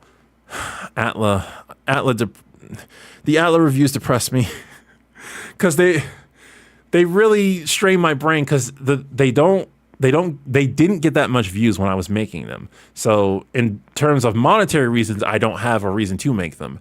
I want to talk about Atla, but it never feels right because my style has shifted since I started making those videos. So it feels like I'm making the videos in a style that nobody wants to see. And so, like, there's nothing in my brain that's saying I have to make them other than just the fact that I want to.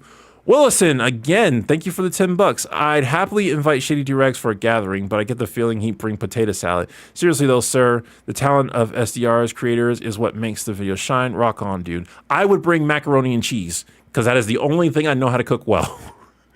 I can cook, but I don't consider myself to be like a really good cook.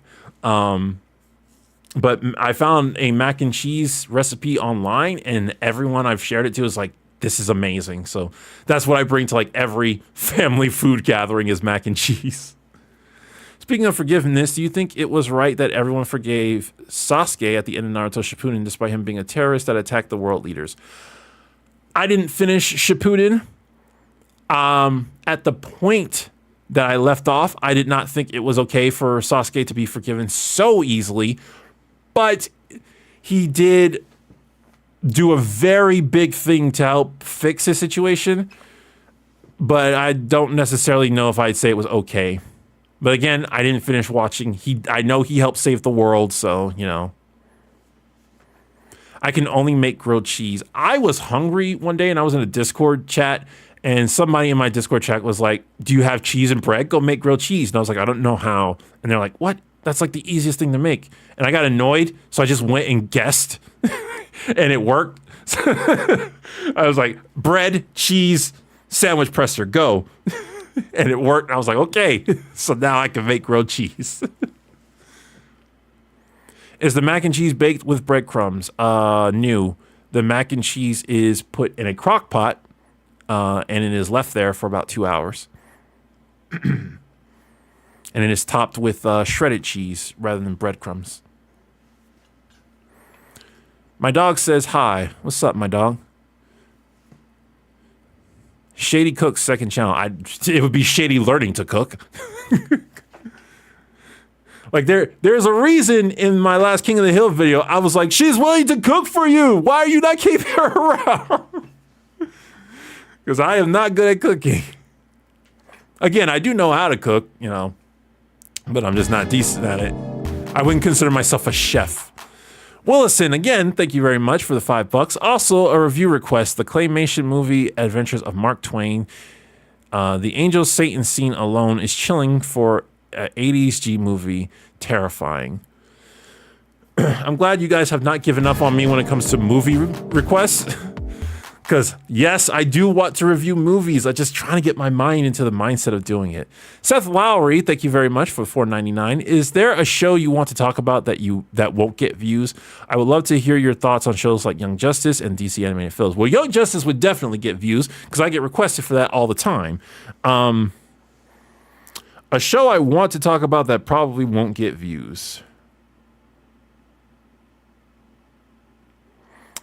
None that I can think of at the moment. I mean, technically Avatar, because Avatar wasn't getting that many views, and I did want to talk about it.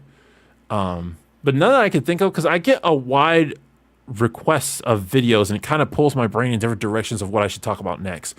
Because there are people who have requested like live action shows. There are people who have requested movies. There are people who have requested old shows. There are people who have requested new shows. The safe thing to do is to review things I know work, like superhero shows, King of the Hill, Daria. Those are all shows I know that work. But it doesn't necessarily mean the other things won't get views. DuckTales. DuckTales tends to not get views, and I do want to talk about it. The last DuckTales video I did was a Darkwing Duck one. That got views over time. Like gradually over time, it built up views, but it did not do well when it first came up. Not the last video, the one before the last video.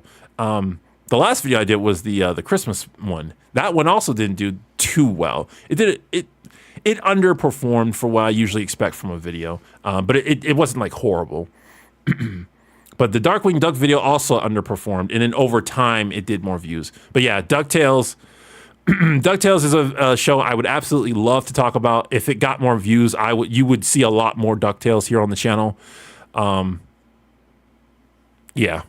Do you know what would be an interesting show to make a few vids on? The Oblongs. That is an odd show, but it's nice. I think I've gotten a couple of requests for the Oblongs. I'm not sure where I would find that. Free yourself. Learn to cook. The thing is, I don't like cooking. That's the problem. Like, the things I do cook are very quick, and I just don't like doing it. Like, basic scrambled eggs. That takes like 5 minutes to cook, and I'm just like, oh, I gotta cook eggs. Can you sing? I am not a fan of my singing voice. If I was in an opera, it would probably sound good. But I don't consider myself to be a decent singer. Aqua Team, Moro Oro. Moro Oro is probably one it's probably one I will never do. Just because it talks about organized religion, and that's a subject that I don't like to talk about. Have you played Dragon Ball Sparking Zero? No. Is that new one that came out that looks just like Tenkaichi that everybody's talking about? I think you have the same thing as me. No patience to sit down and cook. I mean, I ate out for a long time when I was in college, and that's kind of what my mentality was used to. I like home-cooked meals, but yeah, I just don't want to do. And like I said, the meals I cook, they don't take that long to cook. Even if they do take a long time, like usually it's me leaving them in the oven or in a crock pot for like an hour or two. I just don't like the actual part of me prepping and seasoning and whatnot. It's just not fun to me. I'm surprised Darkwing Duck didn't do good views. It was a really good video. It was. For a long time, I considered the Darkwing Duck video to be one of the best on the channel. the running screaming joke on that video, I was really proud of. Some people just find cooking rewarding, others don't. Well, that's any hobby, really. My sister loves to cook. She absolutely loves to cook. She's one of those don't get in my way when I'm in the kitchen type of cooks. Actually, it's like Budokai Tenkaichi. Isn't that what I guess I just said Tenkaichi. Shady, I think if you take the glasses off, it would be like a flashbang. I've not worn my glasses before. I mean, it's not that big of a deal for me to take them off. It's more part of the uniform. Like, I gotta take them off. The thing that you need to note is, though, because of allergies and other reasons, like I have massive bags under my eyes. So I've taken them off before when I was doing Let's Plays and stuff. It's not like my face is a secret. But yeah, there you go. I look much older than I actually am. I know one time I took my glasses off. Somebody in chat was like, "Whoa, I thought you were in your 20s. You look like you just paid off 5 mortgages." Yeah, because I blame allergies, but I'm not sure why. But I have massive bags under my eyes. I blame allergies, and I also blame the fact that I used to stay up late all the time as a kid. And also in college, I would stay up late in program. He took off his mask. I've taken. People constantly do this in the stream. They're like, "Oh my goodness, he took off his shades," or "Yo, you should take off the durag and do a wave check." I'm like, guys, it's not a secret. If you go back and look through my videos, well, if you go back and look through like live streams and stuff, and go like to really old videos, my face is there. My face without my durag and without my glasses is there. Another reason I wear shades is because, like, you can see I'm constantly looking over there. I don't like the camera knowing where my pupils are looking at. I'm always self-conscious about it. I'm like, you should be looking at the camera. This is like Master Chief removing his... It's not! It's not. I've done this before. This is not hidden lore. You got the best stories at the cookout. Probably, yeah. A durag has always looked pretty good on me. And I've always liked the kind of sideburn look. This part of the sideburn, this lower part, I'll shave off like pretty frequently. I don't like to shave my goatee. My goatee, I feel like, is pretty much a big part of me. If they get too raggedy, I'll shave this part of the sideburns, but usually I keep them and just trim them.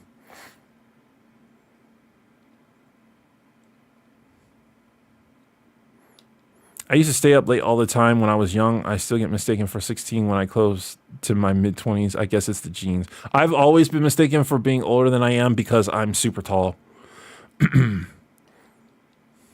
But now it's also because, like, people don't mistake me for older. They mistake me for always being tired because it constantly looks like I stayed up late last night.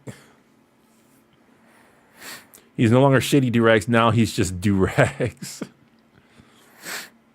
Shady looks like he's seen better days. Yeah, that's what I'm saying. Like, people always assume that, like, I'm just a really tired person. I'm like, no, I'm pretty relaxed. This is like finding out what's under Robin's mask. Is it though? Again, this is like seeing Robin without the mask. It's not a secret. That's why I was willing to just do it.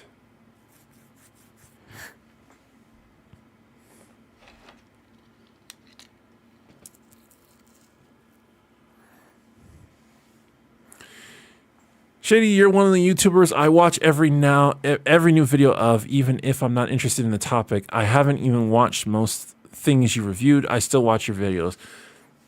That's good. I mean, I encourage people to watch the things I review, obviously, but as a YouTuber, you want an audience who is attracted to you more than they are attracted to the things you're talking about. This is advice I try to give other YouTubers.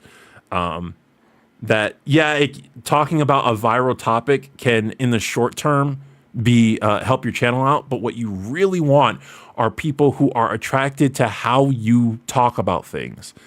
which is why I put so much stress in my scripts. Like I try to pump out scripts fast, but I'm like, this isn't displaying the Shady Doorags personality that people come to the channel for. This could be someone's first Shady Doorags video, and I'm going to give them this. Like, no, it needs to be quality. They need to understand what I'm about. So if they're tempted to subscribe, they'll know this is what they'll get. Like, I want people to see my video and then be like, I want more of that. And then they find more of that. Spoilers, he probably voices over his videos without his shades on. Yes, because I need to read the script. That would be so cumbersome. Whenever I record, the recording is always like at least an hour long. Because I say each line at least 2 or 3 times. I started watching Fillmore because of your review of the first episode. That's great. He has reclaimed his mantle. He is Shady Doorags once more. With the shades, you're a 3 dog. Without, you're a youth pastor. I mean, I don't know if you know this, but my dad was a pastor, so that's funny.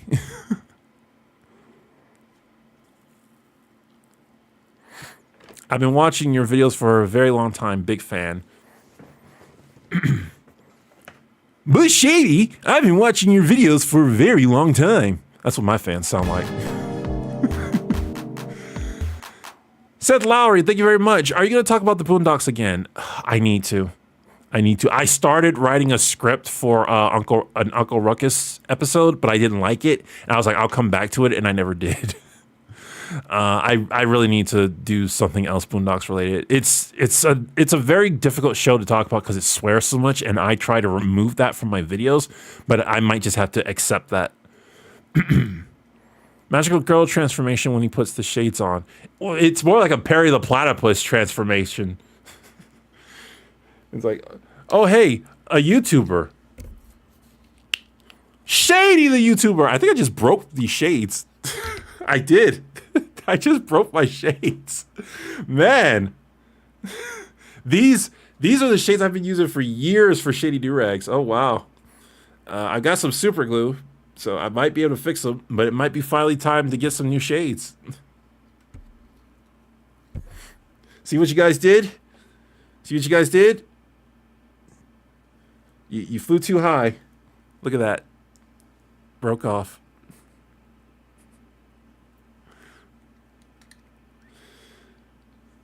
See if I can still wear them.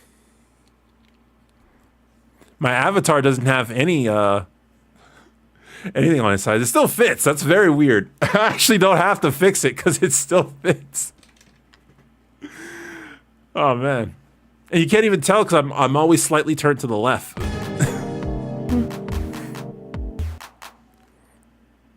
Mr. Schnitzel himself, thank you very much, contributing to the new Shades funding. Oh, well, that might be for not, because like they stay on. They still stay on. And like I said, I'm always slightly turned to the left, so you can't even tell. And my avatar, he doesn't even have ear connections, whatever these things are called, which is why a lot of people think his shades are just his eyes.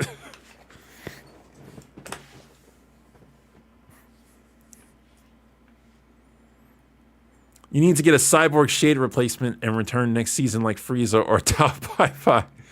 This is the worst day of the history. Nothing can top this. I mean, if you go back far enough on the channel, these are not the shades I'm wearing. So it's not going to be, it would not be the first time I replaced my shades. But I think these are the shades I've had since I've grown, like I've become known as a YouTuber.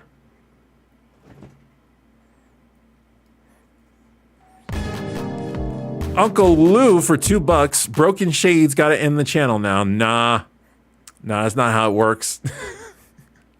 If I could take off the shades and keep going, I can break the shades and keep going. Shady, how do you feel about reviewing Fillmore, and how was the process of watching the series? I haven't finished the series. I'm very slow with binge watching these things. How do I feel about reviewing Fillmore? I feel great. I'm glad I have another show that I'm interested in that is that stands a good chance of getting views. It allows me to talk about something different than the stuff I usually talk about. So I'm very glad that that video did well.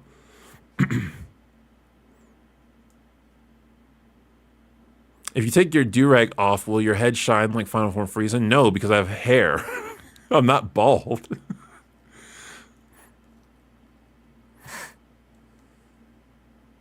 When Shady needed the shades more than ever, they broke. Yeah, and then I proceeded to wear them anyway. Have you watched Duckman? I have not. I don't even know where to watch Duckman.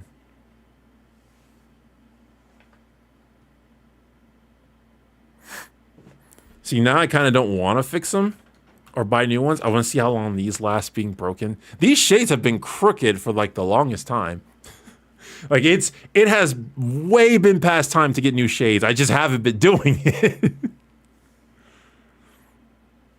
He's lying, chat. He's bald like King Neptune. I mean, if you just want me to take off my durag, just say it. Like I said, I've done it before.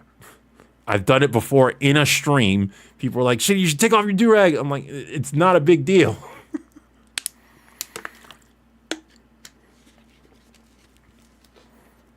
Have you watched The Critic? No. If you were to do movies again, start with Batman so you can talk about the Penguin. Honestly, the Batman is okay, but Penguin is great. Now it's time to get Matrix shades. Movies are probably something I could start doing like next year. Because when I have all that free time in January. I'm saying all that free time. I'm still going to be making videos. I'm just going to be not prioritizing them as much. Who said you could stream today? No one. I did it against everyone's wishes. Shady, do you collect action figures? Not continuously. I have action figures that I haven't bothered getting rid of, but I don't go out looking for action figures. Excuse me. I have a collection of Justice League action figures, and I have a collection of Miraculous action figures.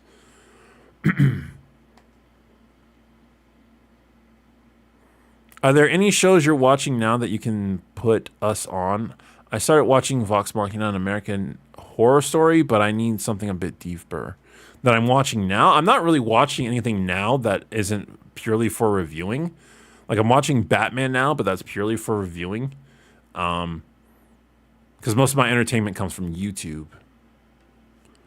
What are your overall thoughts on Dragon Ball GT since it's very polarizing? I think it tried. I think it did a bad job, but I don't hate it.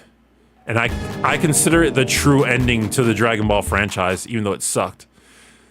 Discord who for €2? Take off the durag, please, slowly. I mean, I'm fine with taking off the durag. I'm not going to do it slowly. That's weird.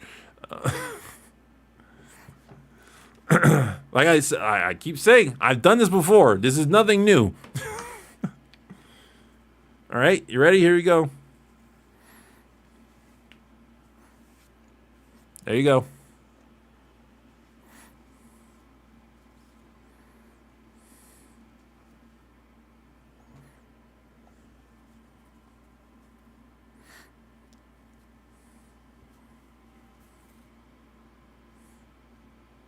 Ooh, my hairline's farther back than I thought it was.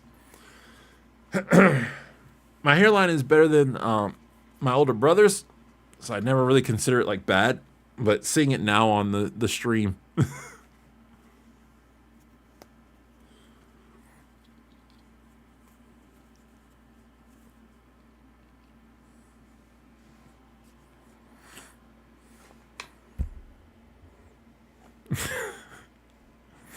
Yeah, I got jokes. I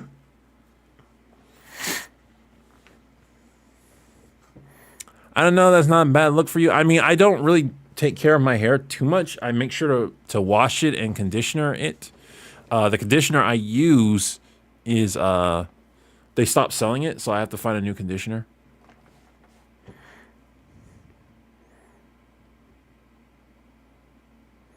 %bald. I had a haircut last week. I'm definitely not bald because I have to constantly cut my hair.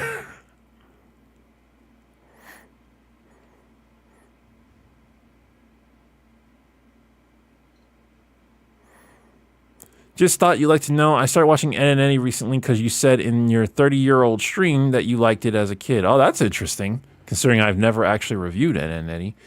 Yeah, I love Ed and Eddie. It's if I think back on it, it's probably one of my all-time favorite shows as a kid. Like, I absolutely love that show.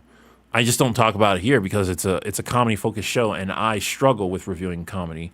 I don't know how Tariq does it.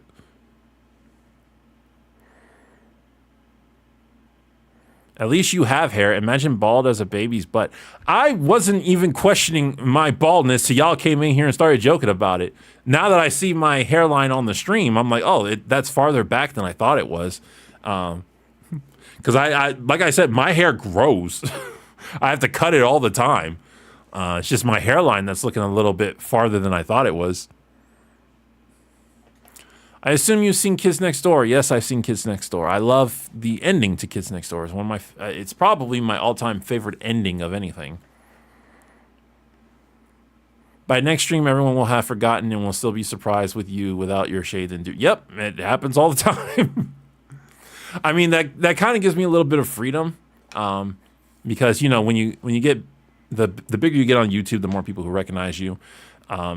And that can be cumbersome when you go out in public. It's like, oh, hey, you're that big YouTuber. Most people don't recognize me without the shades and without the durags.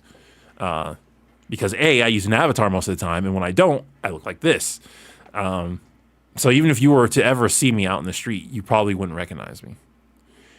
Have you seen Courage the Cowardly Dog? I watched a lot of Cartoon Network growing up. A lot. I was a couch potato, and Cartoon Network was my favorite network to watch.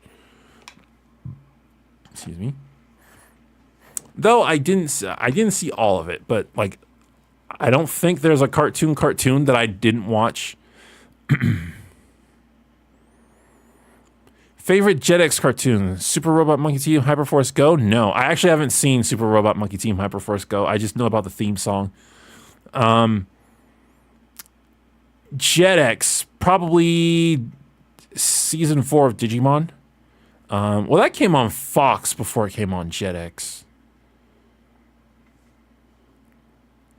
I was pretty fond of Kick Buttowski, but I didn't watch it that much. I didn't watch JetX that much, to be honest with you. Like, I did watch it from time to time, but I was more of Nick, Disney Channel, and Cartoon Network. Shady, why is your haircut so similar to Kanye West? I don't know Kanye West's hairstyle. My hairstyle is literally just shave it off. Black people have curly hair, so we don't. A lot of times we don't look civilized with it grown out because it doesn't fall like other races. It just stays up in like a fro. Shady, pardon my French, but I gotta ask, why are you doing a Let's Play of Life is Strange? Who did you lose? I'm not doing a Let's Play of Life is Strange. I was just talking about Life is Strange. That was the point of the stream. I just wanted to talk about it. Because I'm just kind of sick of geek franchises going to people who are trying to please people outside that fan base.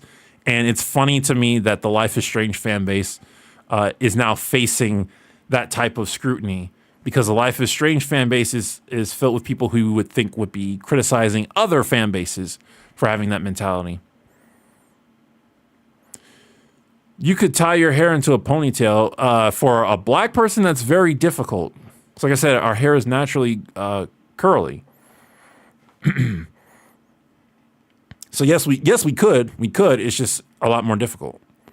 Hey, Shady, your vids inspired me to really rethink my writing. It's really improved once I started writing heroic characters as good because they're good.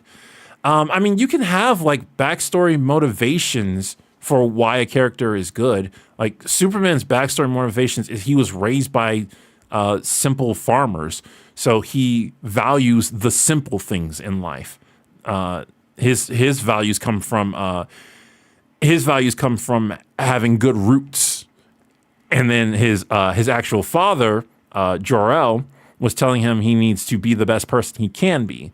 So, you know, combining those two together makes for simple motivations. Spider-Man's want to be good comes from a guilty conscience. The one time he wasn't good, something really bad happened. And he completely blamed himself. So now he blames himself whenever anything bad happens that he could have prevented. What is the worst revival reboot you have ever seen? Probably She-Hulk or Velma. Both of those shows are awful. I personally dislike She-Hulk more than I dislike Velma because it skipped over the climax, which I feel is an insult to its own audience, not just the people it expected to hate. But Velma is objectively worse. To simplify the standard of good guy hero thing, we need Superman, we need Punisher. Rorschach is another example of a darker hero that we need. I don't know if we need Punisher, and I guess in the sense of characters, yes, we need characters like Punisher. The good characters help define the dark characters, and the dark characters help define the good characters. If you only have one of either side, the yin-yang balance gets thrown off. Mr. Fancy Pants over here had cable growing up. You check out Jackie Chan Adventures, great action cartoon. Yes, I checked out Jackie Chan Adventures. I love Jackie Chan Adventures. And yes, I did have cable growing up because my parents loved me. That is a joke I stole from Killing Experience. Would you ever review the cartoon Reboot? That could be fun. I don't know what I would talk about, though. I loved Reboot. I absolutely loved Reboot. You can watch all of Reboot. It's up on YouTube.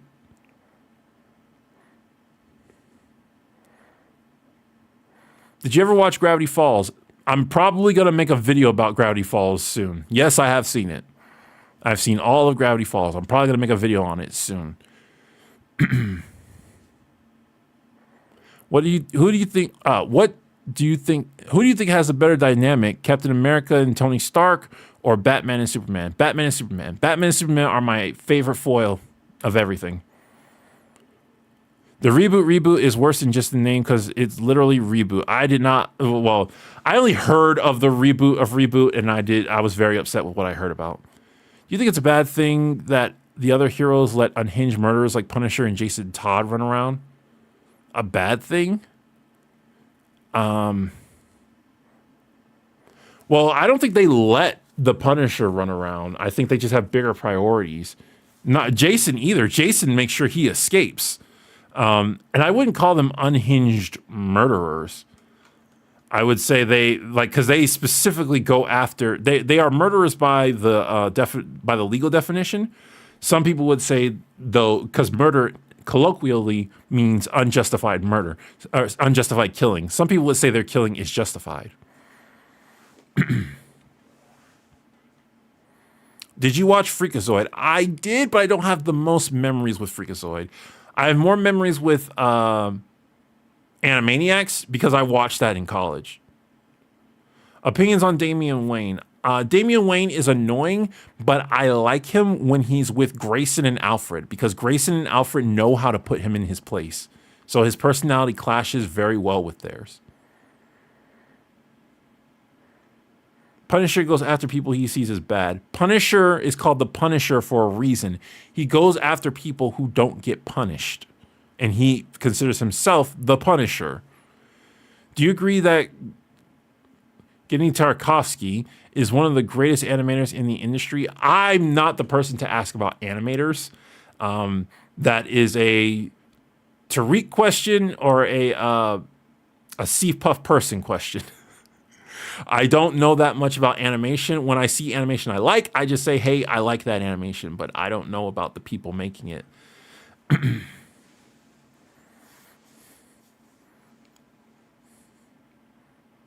I ship Damien and Raven. I'm fine with that ship. A lot of millennials and Zoomers would ship Raven and Beast Boy. I kind of did when I was young, but growing up, like you watched Teen Titans, Beast Boy and Raven did not have that type of dynamic. I got 2 kids, 3-year-old and a 6-month-old, and cable is stupid expensive, but I also don't want my kids to be left out when they go to school and they're watching 10 to 20-year-old cartoons. Okay. My brain went to a bunch of different places with that, but I don't want to tell anybody how to raise their kids specifically. Do you think Superman is too OP? No, because he's supposed to be for what he is in the comics. He's supposed to be the most powerful being ever. So it works with the themes of the comics. And the plots that I have read with Superman are plenty entertaining enough. Just got here. What have I missed? Pretty much everything. Everything up until this point you have missed. And criminals are people he doesn't respect. No, not necessarily. Criminals are in regards to the Punisher. From what I read, I don't like to. I don't like to put the illusion that I'm a comic expert. I think I know more about comics than the average person, but less than the average comic nerd. Like, if you're a comic nerd, you probably know more about me. But from what I've read about Punisher, he goes after people who commit crimes, but the law does not punish them. Either the law doesn't catch them, or the law says they are guilty or innocent, even though they are guilty. That's what I know about Punisher. Do you care for Hanna-Barbera cartoons? Also, do you have a favorite Looney Tunes show? Hanna-Barbera, not really. Like, I respect Hanna-Barbera cartoons, but I don't really watch them that much. Do I have a favorite Looney Tunes show? The classic. I don't know how to separate everything that came with Looney Tunes before the 80s. So I just say the classic Merry Melodies. I laugh at how Teen Titans Go solidified the Cyborg and Jinx ship, which originated from the animated show made back in the day. It was Cyborg and Jinx, and it was also Cyborg and Bee. Have you ever seen a cartoon as a kid that was meant for kids and it stuck in your head because of how much contrast it has with modern cartoons? That's like every cartoon. Because cartoons change drastically as time goes on.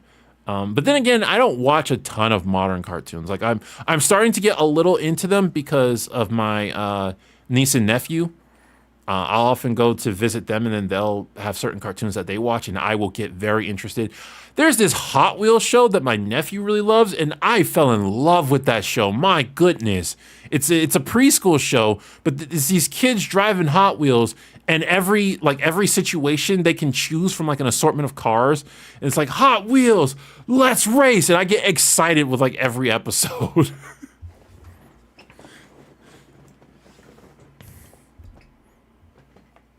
Any thoughts on Samurai Jack or Star Wars, I guess, miniseries? Samurai Jack was great. I need to rewatch the original, and I need to watch the final season. The first episode of the final season was so good to me, and then I saw everybody saying that it fell off. But I need to rewatch it just for respect's sake. Star Wars, I don't have many thoughts. I was trying to get through Clone Wars, and I kind of tripped over myself doing that.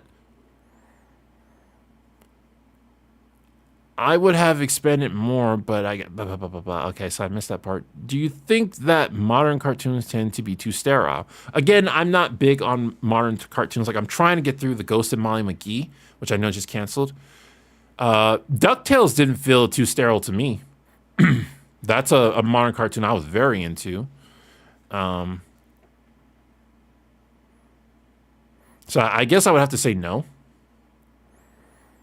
Hot Wheels review when I get the urge to sit down and watch the whole thing. Do you think that heroes that don't kill should cripple for life the super bad villains?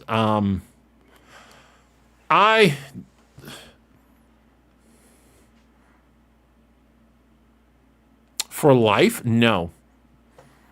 No. I don't think heroes should cripple. I don't think heroes should be taking, quote unquote, the law into their own hand as vigilantes. I'm fine with vigilantes helping out to bring people to justice, but I don't like superheroes. I like the Punisher type heroes bringing the law into their own hands. Would you do a video of Hey Arnold's Chocolate Boy episode? I need to do Hey Arnold videos. It's such a perfect show for the channel. I think it's because everybody already knows how good Hey Arnold is. Everybody has talked about Hey Arnold, but it's such a perfect show for the channel. You're a kid at heart. There's no shame in that. One of my favorite quotes is, there's no point being grown up if you can't be childish sometimes. I am very much a kid at heart. A lot of people have said that I'm very mature, and I see where they're coming from. But I look at my interests in how I conduct myself, and I do not feel like I'm an adult.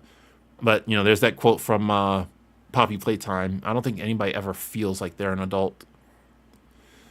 The She-Ra reboot is surprisingly good. The He-Man reboot is not. I have not heard good things about the He-Man reboot, and I've heard half and half about She-Ra. Shady, you need to do X-Men videos, so I've been told. What are your thoughts on Rick and Morty? I think... So Rick and Morty I liked, but its current iteration is such a roller coaster. Like, it has really good episodes, but then it also has really bad episodes. Some people say, like, I actually didn't like season 1 of Rick and Morty that much. Season 2 of Rick and Morty is when it started getting good to me. I think Rick and Morty was too popular for its own good. I think it was Mr. Enner who said this. Because it got approved of so many episodes so quickly, it feels like it can do whatever it wants. And so it's allowed to get away with just so much awfulness. I think that rings true. You're a kid, huh? What's your preferred cereal? Well, it was Cocoa Krispies, but they changed the formula. So now I have to like bounce back. I just ate some Frosted Flakes because I was taking a break from my diet for the week. And I just ate some Frosted Flakes, but really wanted some Waffle Crisps. But Waffle Crisp texture is like murder on the mouth. So is Captain Crunch. I love Captain Crunch, but the texture is murder on the mouth. The answer to your question would have been Cocoa Krispies before they changed the formula. They changed it? Yeah, they changed it like a year ago or something. I remember the box saying like, great new taste. And I was like, oh, cool. And I ate and I was like, no, what'd they do?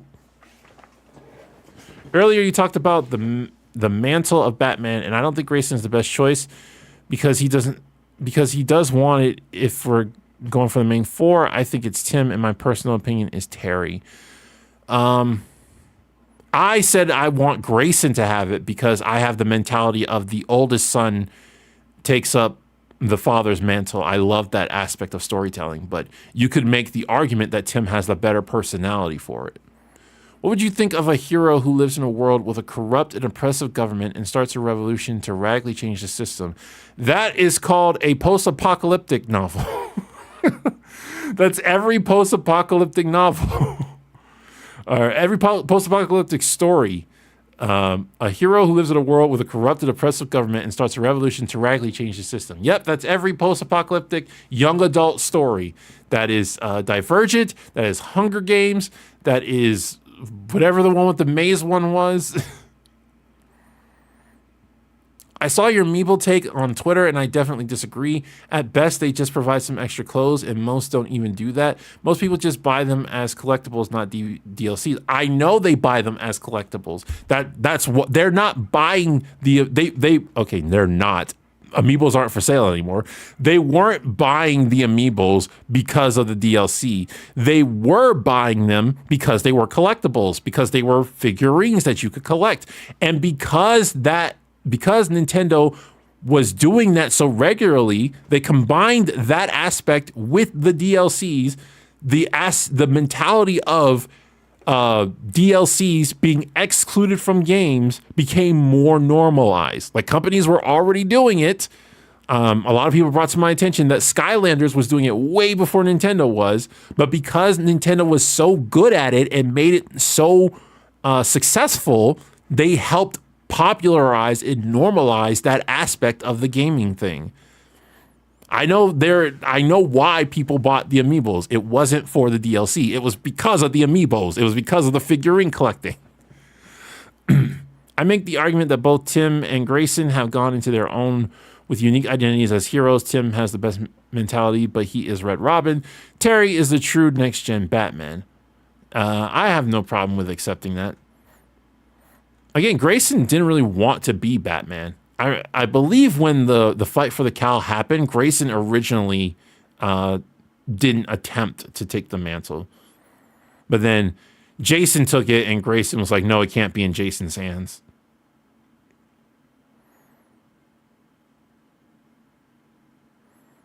Have you ever heard the show called Winx Club? It's an Italian magical girls club about fairies. Yes, I've heard of it. I never watched it because it was too girly for me growing up. Shady, would you rather teach at a superhero school or be a therapist for every big and most evil villain in DC and Marvel? I would rather teach at a superhero school. The thing about like kids acting up is I'm more forgiving of kids than I am of adults acting up. I think both need to be criticized, but I have a lot less patience for adults. Love Jason, but he is not fit to be Bats. I mean, everybody agrees with that. Everybody in the comics, at the very least, except for Jason. I think Alfred should be the next Batman. Alfred with a shotgun. Well, that would go completely against Batman.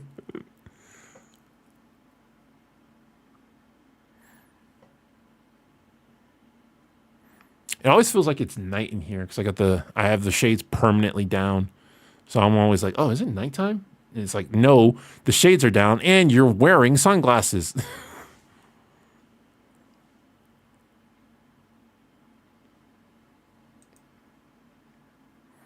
What do you think of Brave and the Bold? I need to continue watching it. I think it's fun. All right, peeps. I think I'm going to call it there. Been streaming for a good 2 hours. That's decent. I just wanted to get some content out because I did not finish the video I wanted to. But thank you guys so much for joining me for this little chat about Pricefield being destroyed. It was fun. Thanks for all the questions, all the donations. I appreciate it. My mouth is getting dry, because I'm starting to end it. And also I'm starting to get, I can feel the energy lessening in me. So I'll see you guys next time. Hopefully the next video is done by next Sunday, but that's not a guarantee because I didn't even finish the script. I might have to just go back and completely rework it, but we'll see. Definitely more King of the Hill in the near future. Definitely more Daria.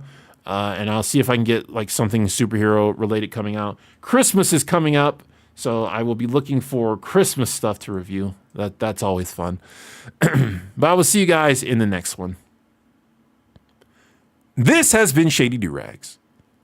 So long. Farewell. Auf Wiedersehen.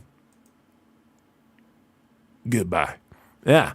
Oh, my throat gave out on me on the goodbye. Goodbye.